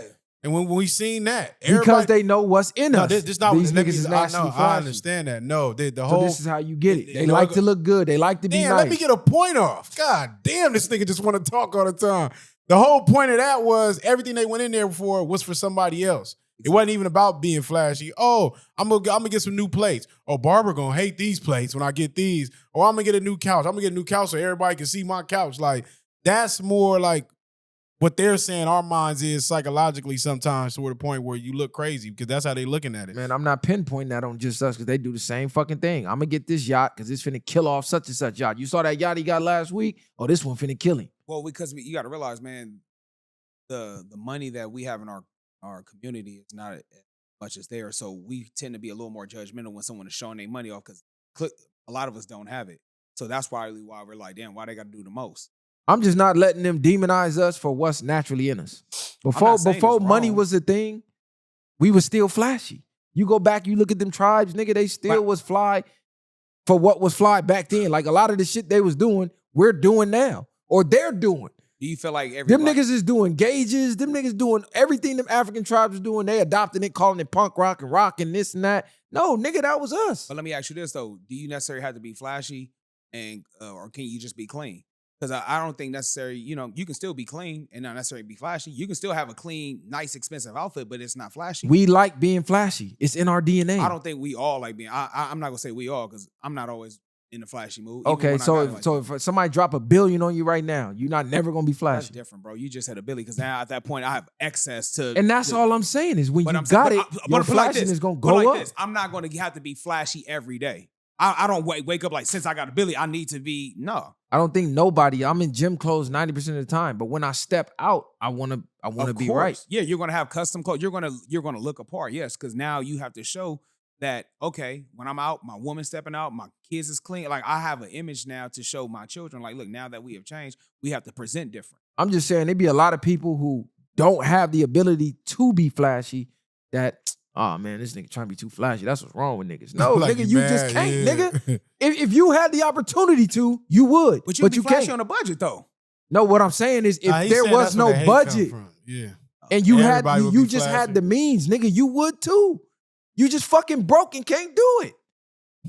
And they don't have it because, nigga, they gotta follow the blueprint as to what's acceptable as flash. We're setting all the trends, nigga. They made the designer clothes. They didn't look good till we put them on. I agree. I mean, we do. I mean, same thing with Gucci. Yeah, you're right. All that, all the designer Alpo and Rich and them niggas was putting on MCMs and all that, and nigga, that's when the shit went crazy. Of course, anything we touch turns into gold. I think they had a picture of like Bill Gates or somebody though, but he had like some open-toed slippers, some regular shorts, and like a V-neck white tee. He was at a food truck, and it was like, look at this. And it was like 6, 7 people in line. He last in line, and they basically like, this is what money look like, even though he can basically buy the whole motherfucking thing. And it's just and to me, that's stupid because this nigga has no sense of style. That's not what money look like. He just has no sense of style. Like, that's how they dress. He can hire a black stylist though. But what I'm saying is they don't necessarily care about style. That's not their culture. So we're comparing two different cultures. Our culture, nigga, we get fly. We get fresh. That's us. We like to match. We like to do it up. They don't. For the most part, we do. So why are we comparing ourselves to them when we the blueprint? Because we still playing catch up with them financially. That's why. If everybody had like that, it wouldn't be as of a big thing. I'm saying, like, let's say we was even financially, we would never even look over there. Nah, we wouldn't. And be like, oh, this is money. No, nigga. Nah, but I think that's the point he was getting at, as far as our people want to look like it. And that was the whole thing of him. Like, he don't have to look like it because he got it. But of course, yeah, I'm still going to be more flyer than you and all that stuff, especially if you got it. But this the thing. They don't view our culture as looking like it. That's really their culture. Like, that bullshit he got on, nigga, that's them. Your high school teacher who didn't have money looked just like him. Like, nigga, that's not us. Because they don't value to get dressed. That's not, they're so focused on just, hey, I want to do this, this, and this, and that. They don't even care. They'll wear the same, what was that, Steve Jobs? Didn't he just wear like a black t-shirt all the time? Like, that was like his go-to, like, outfit. So, I mean. I got bigger projects to work on. Exactly. So, he's not even worried about that. I mean, if we got the time to style and, worry about how our appearance is, that's good for us. But, I mean, again, if we ain't getting to the bag, none of that shit really matters. But it's people that's doing it that's getting to the bag. And they telling them, nah, you wrong for doing it. I feel like once you get your money, can't nobody tell you what to do with your money. I'm just saying, don't always fall for what's popular to say. I know that's a popular thing to say, but I really sat down right now and start thinking about it. Where this shit even coming from? Who the fuck is telling us what we doing is flashy? When if I look in our history, we always been that. Like, nigga, you've been to Egypt. Nigga, you saw how them niggas shoes and everything. Nigga, that shit was solid gold, nigga. They could have made it out of anything else. King Tut shit was fly as hell. It was all gold. No, what the fuck is we talking about? Nigga, that nigga was a fucking king. Yeah, exactly. He was a king, but also too, though, look how many people that probably was hating on him because they didn't have it. And that's my point. That's still going on today. The ones that's able and got the means to do it, who they getting hated on by? The ones that don't fucking got it. Y'all let us know in the comments. I'm not dressing like Bill Gates. I don't give a fuck what you niggas saying. I'm not dressing like Jeff Bezos. I don't get, nigga. The more money I get, the better I'm gonna be looking. I feel like even if you got money, you can still dress fly. You ain't gotta be over flashy. I'm over flashy in it. I'm going overboard, nigga. You only living once. Y'all gonna be like, this nigga viral is crazy. Well, that's why you got the name. This nigga bought a 24 karat gold car. What the fuck wrong with this nigga? Yes, I'm tripping. You could die tomorrow, nigga. What is being modest gonna do for you? I ain't say be modest. Oh, he dressed it down. Now he look like he got money for what? For your appeasement? No, fuck you. I'm not driving that. You're not driving that 24 karat car to go to pick up your kids from football practice. You're not doing that. Context matters. And shit, I might. Hell yeah. Let my son. Yeah. Because he come in there with them fucking dirty ass cleats and just, nigga, it's a 24 karat gold car, bro. You gonna beat you. Come on, bro. Yes, nigga. When I drop him off at practice, nigga, I'm gonna pull up in the 20. Yeah, nigga, Pop's got a 24 karat gold car. You probably pull up on homecoming or his games. You're not pulling up on practice with that. What I'm saying is you gonna be practical at moments, man. You're not got to be just fly 24/7 on your king shit. I'm up with Billy. He gonna be pulling up in his own. Fuck is it? I mean, when you give him up, you already know what I mean, though. For sure. Nah, nigga is gonna do it up. That's for sure. I'm just saying, don't. I like my own style anyway. I don't be trying to dress like nobody. You know what I mean? Nigga might wear similar things, but I'd rather put on what I like. What you like. Yeah, you know what? That's a good point. Just because someone like being flashy don't mean I don't like being clean or flashy. It's just like that may be more your style than it is mine. Don't mean I don't like to be I clean. think context matters too. It's like people like bust down rollies and bust. I don't like the bust down look. I like plain Jane. I like how all gold look better. Just plain Jane, straight Yellow gold, just draped out. like yellow gold or rose gold. Nah, like yellow gold. Regular gold. Like straight I'm gonna royalty. tell you this, like even me, like nigga, I Some don't rose gold look good though. some of it. I'm not really big into suits like that, but I got some clean ass dashikis, like you know, like that fresh out of Wakanda. I got like some custom made ones. Those is fly to me. I actually want to step my suit game up. But you see what I'm saying? Yeah. I like getting dressed up like that. I like wearing the loafers with the ankle showings and things like that. Yeah, I like that too. I like know? that look. It just depending on where I'm going. But I'm saying like, but if I Context could, matters. but if I could, I would dress like that, just going about my regular day. Nigga, you ain't getting a suit on no fucking regular day. You man. talking Shut the about, fuck man? up. How you gonna tell me? Now this nigga gonna tell me I ain't gonna get fly every day, but this nigga gonna I wear think a suit is a every good. day. I think that's a good look. You gonna be just waking up in a suit, going on Target. Here you go. No, bro. you know what's This nigga crazy? cap But you know me. I'll let what? these niggas- But what is crazy? The interactions is different. When you dress that way, Yeah, they it hit you with is. the mister. You command more respect when you dress do like it. that. I'm It telling is- you, it is a different. It is a different People look, bro. treat you different. I walked in certain stores, homie, and they were just all the service was better, just how I was dressed. They look at me like, Of fuck course. is this nigga doing with a suit on? Yeah, but They look at you like you some type of businessman. You got to be of some type of importance to be dressed like this. And that's what I'm saying. That's how I want to be represented. That's the look I like. When you kind of over flashy, I kind of look like you kind of got that give me money look. Like, oh, you got it like that. So if I get changed, say if you got $100 bills, they ain't gonna want to get your change back because you already got the lure. Like money don't mean nothing to me. Like you get what I'm saying? Okay, so are you getting dressed for the validation from other people, or you getting dressed because? No, I love That's how what that you makes like. me feel. That clean look. I love how a suit makes me feel. I just love how I carry myself and how I look in that. It gives me a better confidence boost. I don't care about nobody. I just love how I feel in that. That's how I look at myself. He's trying to line you up. Yeah, look. He thinking. I'm just saying though. The that's nigga just- say I don't let nobody talk. I'm letting the nigga talk. No, I'm just saying. I think that's just a good look. I thought you I'm talking about this nigga. Nah, don't say you letting me. I thought you was trying to line him up or something. If you didn't said the wrong answer. Nah, because Yeah. what he said was Yeah. when I go out, people give me a different. What was the word you just I used? just said people treat you Yeah, they different. Treat you different, when right? So technically, you kind of doing it for the treatment. No, I'm not I doing mean, it for. it ain't I for like the treatment because people treat you different when you got money. Are you getting money for other people or for yourself? that part. What I'm saying is the way you appear. That didn't even make sense. People- but- No, the people way- treat a broke person worse than they'd be nice as hell to a rich yeah, person. but I'm getting money for the experiences. The treatment is the byproduct of getting the money. Yeah, some I'm people not getting money it for other that. people. Some But- people, yeah. What he's saying is people are doing it for other people for their validation. God damn. Mocha, Crazy. what you do? She ain't money even doing for? nothing. She on the cord, nigga. Hey, Fuck you talking about?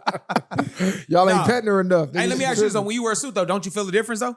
I do, but I remember my mind changed. At an early age, I was on my Lil Wayne shit. I ain't wearing a suit and tie because they put that on you when you die. I used to say that all the time. I'm not wearing a suit and tie. That you As grew I up then. grown, Yeah, you on your Jay-Z shit now. this nigga 30's the insane. new 20, nigga. I'm so high. You Grown slip my and sexy pants is sag. different, right? Being fly going to a hood event is different than going to a formal event with adults. Like, you know what I'm saying? Business people here. You don't want to come in I with like that vibe more hoodie than I on like the and hood shit. events. I do too. man. I used to love the hood But events. why you can't go in there with the hoodie unless you're doing it for other people's approval? No, Because you want to it- fit in. No, it's You wanna not. It's not you conform. want to fit in. Yeah. It's not you. It's what's appropriate. Why is it Nah, not if you appropriate? got it like If you that, want to you wear can- you it, can wear what you want to wear. It's what's deemed appropriate. Bro, according to if who? you a boss, Are you gonna go to the gym in a suit because it feels good? You can work out in a suit. Some people do. You can work out in you in the denim gym, going to do a physical exercise versus just Come going on, somewhere. bro. to do because it's different what's things. appropriate No, for it's the not for the appropriate. environment. Yes, No, people wear There's a sweatsuits tire in the gym. That's I'm appropriate not going to wear a for full-blown environment. hoodie and sweat. I can't work out cats like that. work out with hats on. This I can't nigga do trying that. to sound too technical, nigga. No, I'm not. There's locations, and then there's a tire that's appropriate for where you're at, According to who, though? So according to the You standard. said don't get caught up with these. Look, these this nigga, things. he trying to get a win any Ain't way he nobody can. trying to get no I'm win. just saying any fucking thing. You So said is there a don't dress get code to caught- go to the? Is there a dress code to go to the Grammys? Probably not, right? Yes, There's a dress code to there's it. a look. Yes, No, What's no. the- what's is there the a look? dress code though? for what can- you see at the Grammys. But you can wear what you want to wear though. If you Are you want- gonna go to Grammys like this? No, I'm only wearing dress Why like this not? since I left the gym. Why not? So how I would dress to the Grammys? You don't care how nobody think about you, so why not go like this? Because this right Would here you got leave my the gym flies. and pull right up to the Grammys? No, not with this on. No. Why not? Because I don't like this outfit. This So is why you something- got it on? because I wore it to the gym because it's comfortable to wear it in the gym. But if you don't like it, why wear it? Because I have to work out. I can't. I'm not. It don't feel comfortable working out in khakis. You when I can get off of something work. comfortable that's fly at the gym. You said what? You can get something comfortable and fly that you like to go work out in. Like what?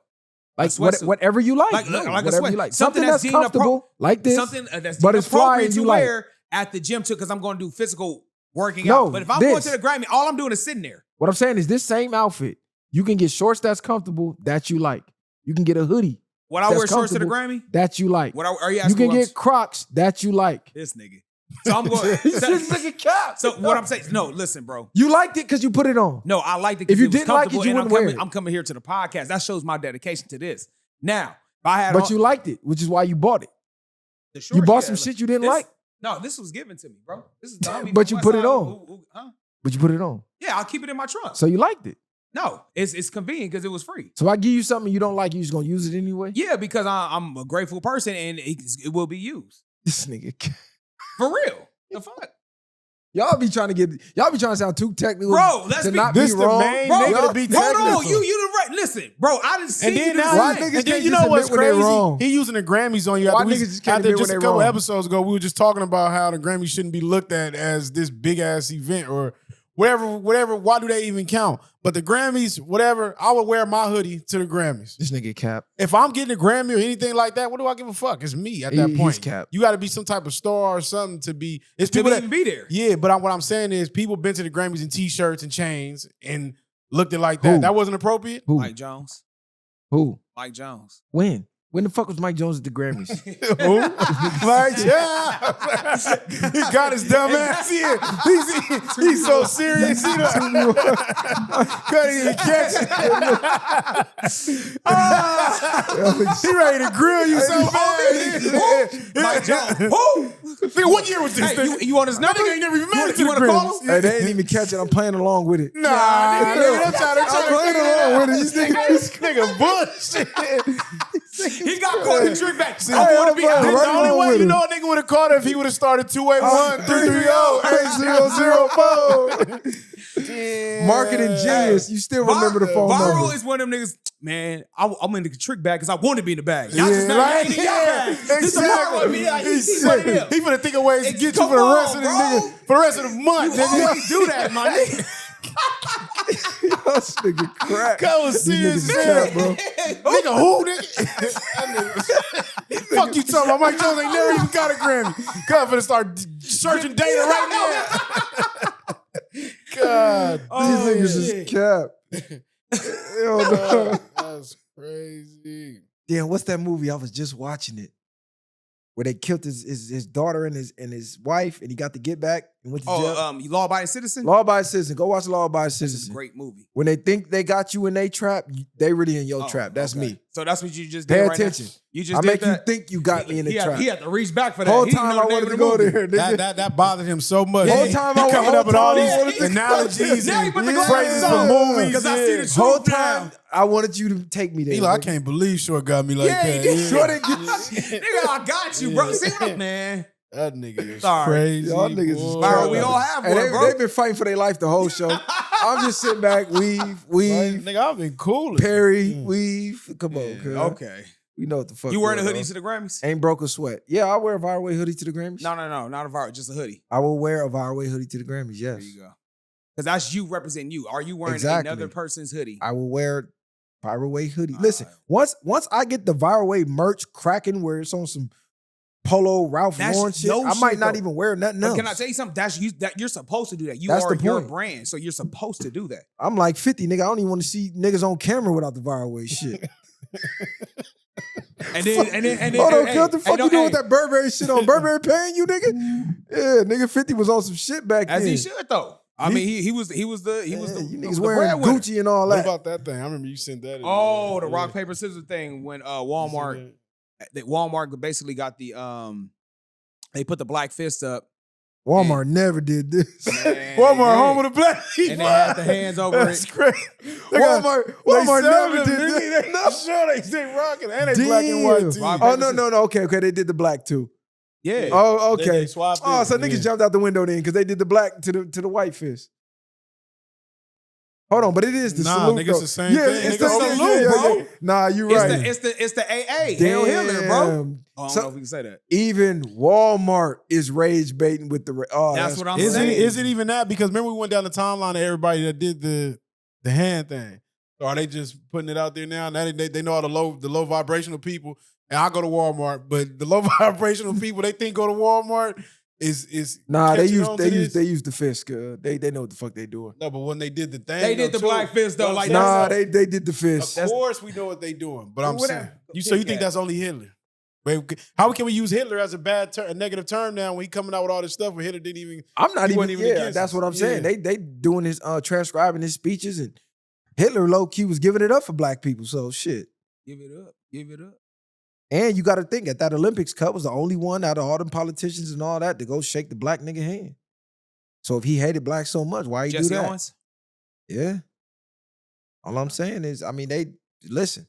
There's one person in history they want you to hate the most. And then if you look in history, it's a lot of people that unalived a lot more people than Cub. No, for sure. They went down that timeline, but they don't even mention them people. Go look at dude who unalived all the people in Congo. He tripled the amount of Hitler supposedly did, and we don't even hear Cub name. Go do your homework on that.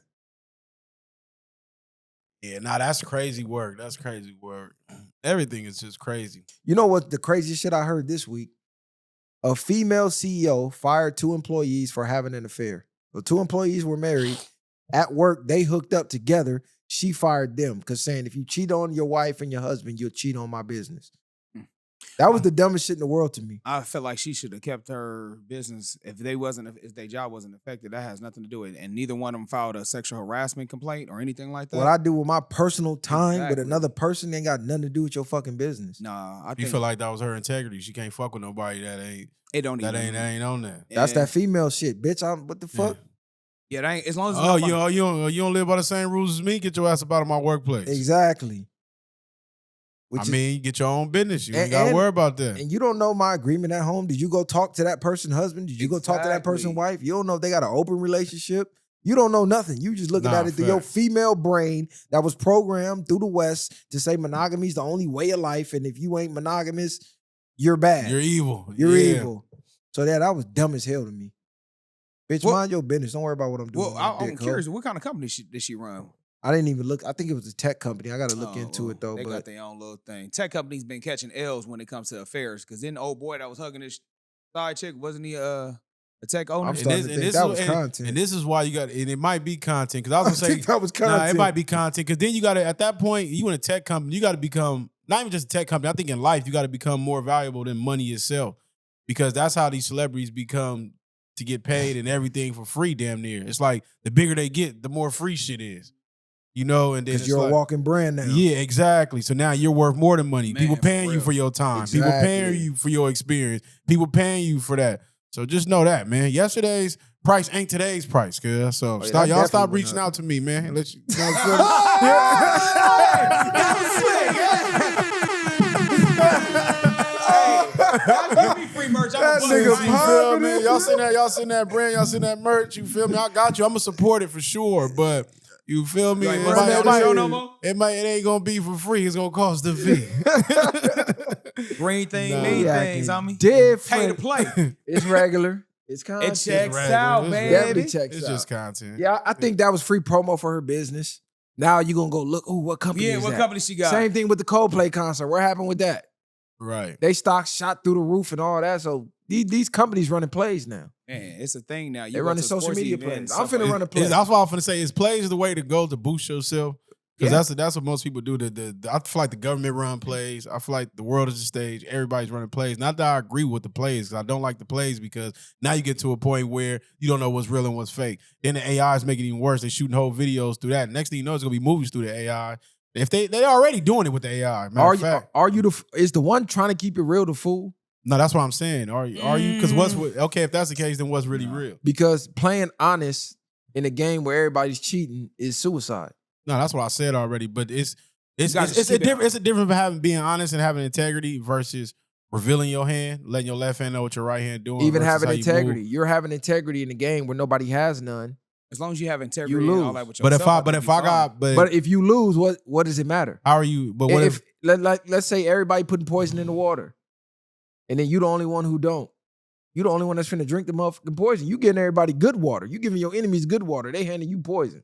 And you like, well, my integrity won't allow me to do that. Like, what you mean? I'm confused. Like you said, if everybody putting poison in the water. I'm saying like, let's say if I know there's poison in the water, I'm not gonna drink the water. Exactly. No, Yeah. I'm saying you trying to get your enemy out of here. Okay. They gonna try to get you out of here by any means. You won't go to the depths that they will. So you saying war without politics? That's basically saying. So I'm having politic war where I'm fighting with rules. They not fighting. They're not fighting with no rules. That's what I mean. So the rules is, hey, we can't poison the water. They gonna do it anyway, and you know they doing. But you like, man, I got integrity. I ain't poisoning the water. At that point, you got to base off your survival. Then, if you feel that valuable about your life, then you got to go. You got to do whatever it takes for you to survive. So you got to go to the depths of hell, and that's temporary. Breaking your let's say code, then that's what you have to do. Okay, now that's one way to look at it. Now, what if you win? Then you go back to your... No, I'm just saying though, because he said, what if you lose and you play that game? But what if you play the game how you want to play it and still keep your then I rewrite your history. faith intact, then keep you your rewrite integrity history and intact. say, no, didn't nobody poison the water. Bingo. Yeah, then I can rewrite history like, no, didn't nobody poison the water. Just don't drink that water because that was the. You can say whatever you want to say, but you can rewrite history at that point. And then if you feel like your integrity is good from your standpoint, then you write the history of how you want to see it. It's down there like the J-line. Show them how to move in a room full of vultures. Like knowing how to still keep yourself intact. Just because everybody else being on fuck shit don't mean I gotta be exactly what you be of it, not a part of it. But I don't know. I guess it's all how you want to see it or map it out. I think it depends because, like you said, these motherfuckers cheat, win, and then they rewrite the history and write it like they won it fair and square, knowing that they didn't. Exactly. And so when the winner, get to choose how the battle was fought. Wasn't none of us there to witness it, so we got to go off their word. Right. Okay. We only doing hand-to-hand combat. Exactly. Meanwhile, these motherfuckers flying jets, dropping nukes on your ass, and you having bro. integrity. Like, nah, we gonna keep it hand-to-hand, y'all. Put the nukes away. I don't think that's necessarily integrity. Integrity is more what you do while somebody not looking. I think that's just more you just got finessed in that sense. I'm saying going against your agreement. Like let's say you make an agreement and you break it. Is that like an integrity? Yeah. Especially time out. Are we cool with this person? That's what I'm saying. If it's an enemy, if it's an enemy, no. It has to. Yeah, like you said, if it's an enemy, depending on how you feel about that, I don't think you necessarily have to have integrity. Because you could be doing that to be getting the upper hand. Yeah. I just mean in the game of life, period. Like let's say a company. Okay. You got this employee, they doing the extras. They doing shit that technically, man, you know they ain't supposed to be doing. But they're getting praise from the bosses for doing it. Meanwhile, you playing it by the book and you get ignored by the bosses. If you want that promotion, you low-key gonna have to start doing what the fuck they doing and more to get it. What you start doing is start recording it to see, then that's when you start playing your hand. Because it starts turning into a rat. Yeah, I mean, hey. No integrity. And that's okay. So no, not like that. If he ain't got no integrity. Because they start recording them niggas. No, bro. How is that? How is that him not having integrity? Because you said in the real world. So if you X him out as being a street person, then that is regardless. He's doing the right thing. You literally just said we're at work. What I'm saying is, you can't be a rat at work. That's what you're supposed to do. No, you can be a rat at work for sure. Work snitches may be the worst kind of snitch. You snitching and ain't even getting nothing out of it. You just snitching just to snitch. Nigga. But guess what? Now that position is open.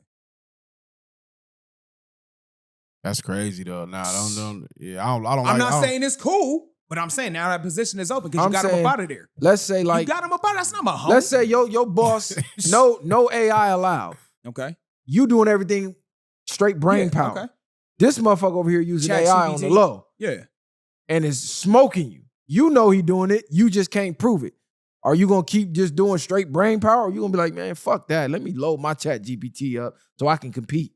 I'm not right now I'm getting smoked. I'm not gonna do it at work, but I'm gonna do what it takes, outside to win. And that's all I'm saying. But what I'm saying is, but if I know he doing what he doing and he don't know I know, then I will do whatever it takes to win. We're in a moralist world is what I'm saying.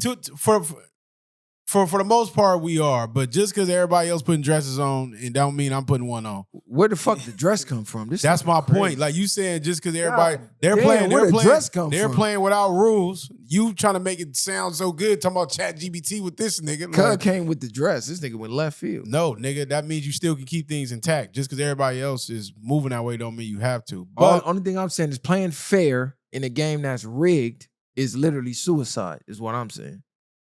Unalive. Right. But You know better. we didn't went long on this. Yeah, we one. went long, man. I don't know, man. Did we go long? Yeah, we 2 hours. What's the time? 2:30. Are we at 2:30? 2:28. But Damn, we've been flying on it. man, that's what happens. Because when you dress fly, you gonna be fly. Yeah, don't be. Hey, look, I'm telling y'all, watch this nigga as the elevation elevate. I want to see this nigga stay in these hoodies and these Crocs. I don't want to see Bro, no I am fresh off the. nothing. Hold on. This was the man. I don't want to see nothing. Catch me regular. He know I step out. I don't want to see nothing from this nigga, bro. I No step out and chains, show out when I'm no, regular. no nut champagne, no jewels, no nothing. Stay Mr. Humble over there. I'm always humble, bro. Crack No him matter down what I his do. boogie shit. What Yeah, he said definitely never dressing like a nigga like you. Let's go in there and get these bitches. He was like, you know what I'm talking about when he was in the car? They changed up everything. He said, I see you out here with the beamers and shit. More like 10 days, B. More like 10 days. Mitch was fly as hell. Mitch was fly. Exactly. But what happened with Mitch at the end, though? And what happened to Mitch? He did. He got double Money crossed. making Mitch. He got double crossed. Mitch was playing with morals in the game that was moralless, and Rico wasn't. Was he? Rico. Because they said the real story. Mitch was the one in the wrong. Well, I'm talking about Paid in Full. We talking about it Yeah, just you talking about just the movie. Yeah, I'm just talking about the movie right now. I thought, you know, Because that's the rewriting history thing too. It's like, was the Alpo really wrong? Because I heard, damn, what was this? No, they said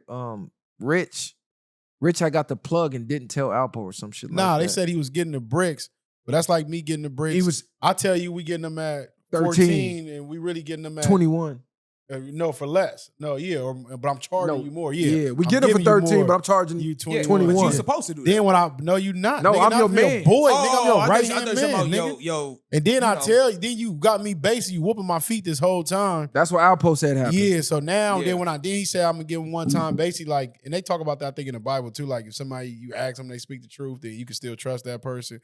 Basically, if you can't, not saying he was using no religious shit, but he basically said I gave him in my mind like I'm gonna give him one more chance. If I ask him, he lied to me, then I'm knocking him off type shit. So But that might fall under what Short said. The victor gets to write the history. So that's coming from Alpo. So can we trust that nigga? You done snitch, you done ratted, you done did this, you Exactly. done snaked this nigga, fuck this nigga baby mama, you done everything treacherous, and we supposed to believe Rich fucked you over when everybody that know Rich got nothing but good to say about him. yeah. Victor. You justifying what you did to the nigga.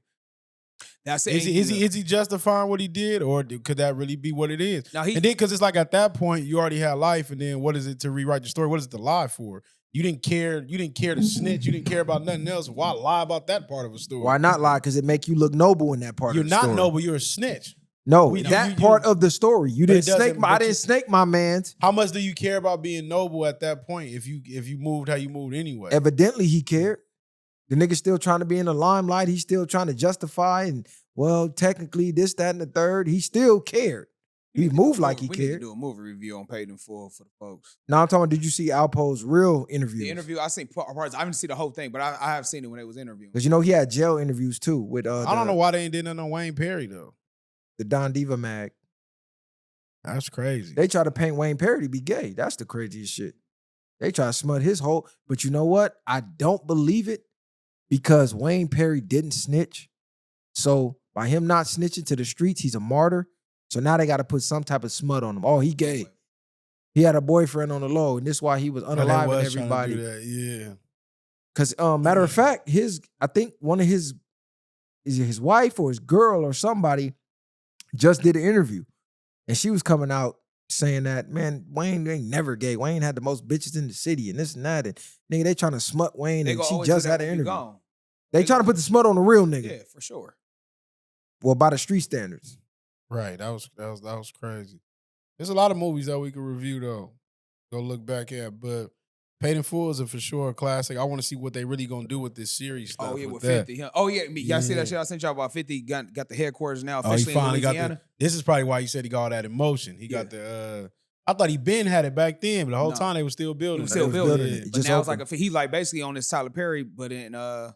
Shout out to 50, man, because that nigga be making moves and shaking fools, because that nigga just keep going up. Like he making, that's a big stamp to get into the film Oh, thing. yeah. But once he start producing his own stuff now, like with no nothing, And this is what we talking about them people coming together. And now we can create our own movies that don't gotta be nothing. Yeah, Tubi. exactly. You know what I'm saying? You got the Tyler Perry's, you got the 50s, or the random agendas that they throw in there. Right, with you two can create, men just you can create it how you want to. Yeah. And hopefully they stop doing the gay shit because 50 started adding that in his series and shit too. Well, you still got to go through that Hollywood pipeline where you getting your movies sent and your shows on fucking HBO Max or Cinemax. Syndicated, See, once we have our own network that we own, then it's like, okay, ooh, now we in the game. Yeah, but at this point, once you got, 50 got his own little channel too. I forgot what it's called. Something. Might be This Is 50. I think he got a like a website. He got a network that be on regular TV. Ain't nobody really watching it like that, I think. But you just got to put some. If he put his main show, what if I he mean put Power is, and all that on there, if he start creating through his like what he just said, creating your own, creating our own channels or our own. We need something like a Netflix or something. Yeah, Tubi, they tried it. Shout out to Tubi, but it's just the low budget stuff, cuz. Well, it's the finances. They don't have Netflix money either, though. So yeah, I understand that. I'm just saying. So we could knock them, but I mean, the fuck? Oh, I'm like, the fuck this nigga on? This nigga sound effects and shit. Nah.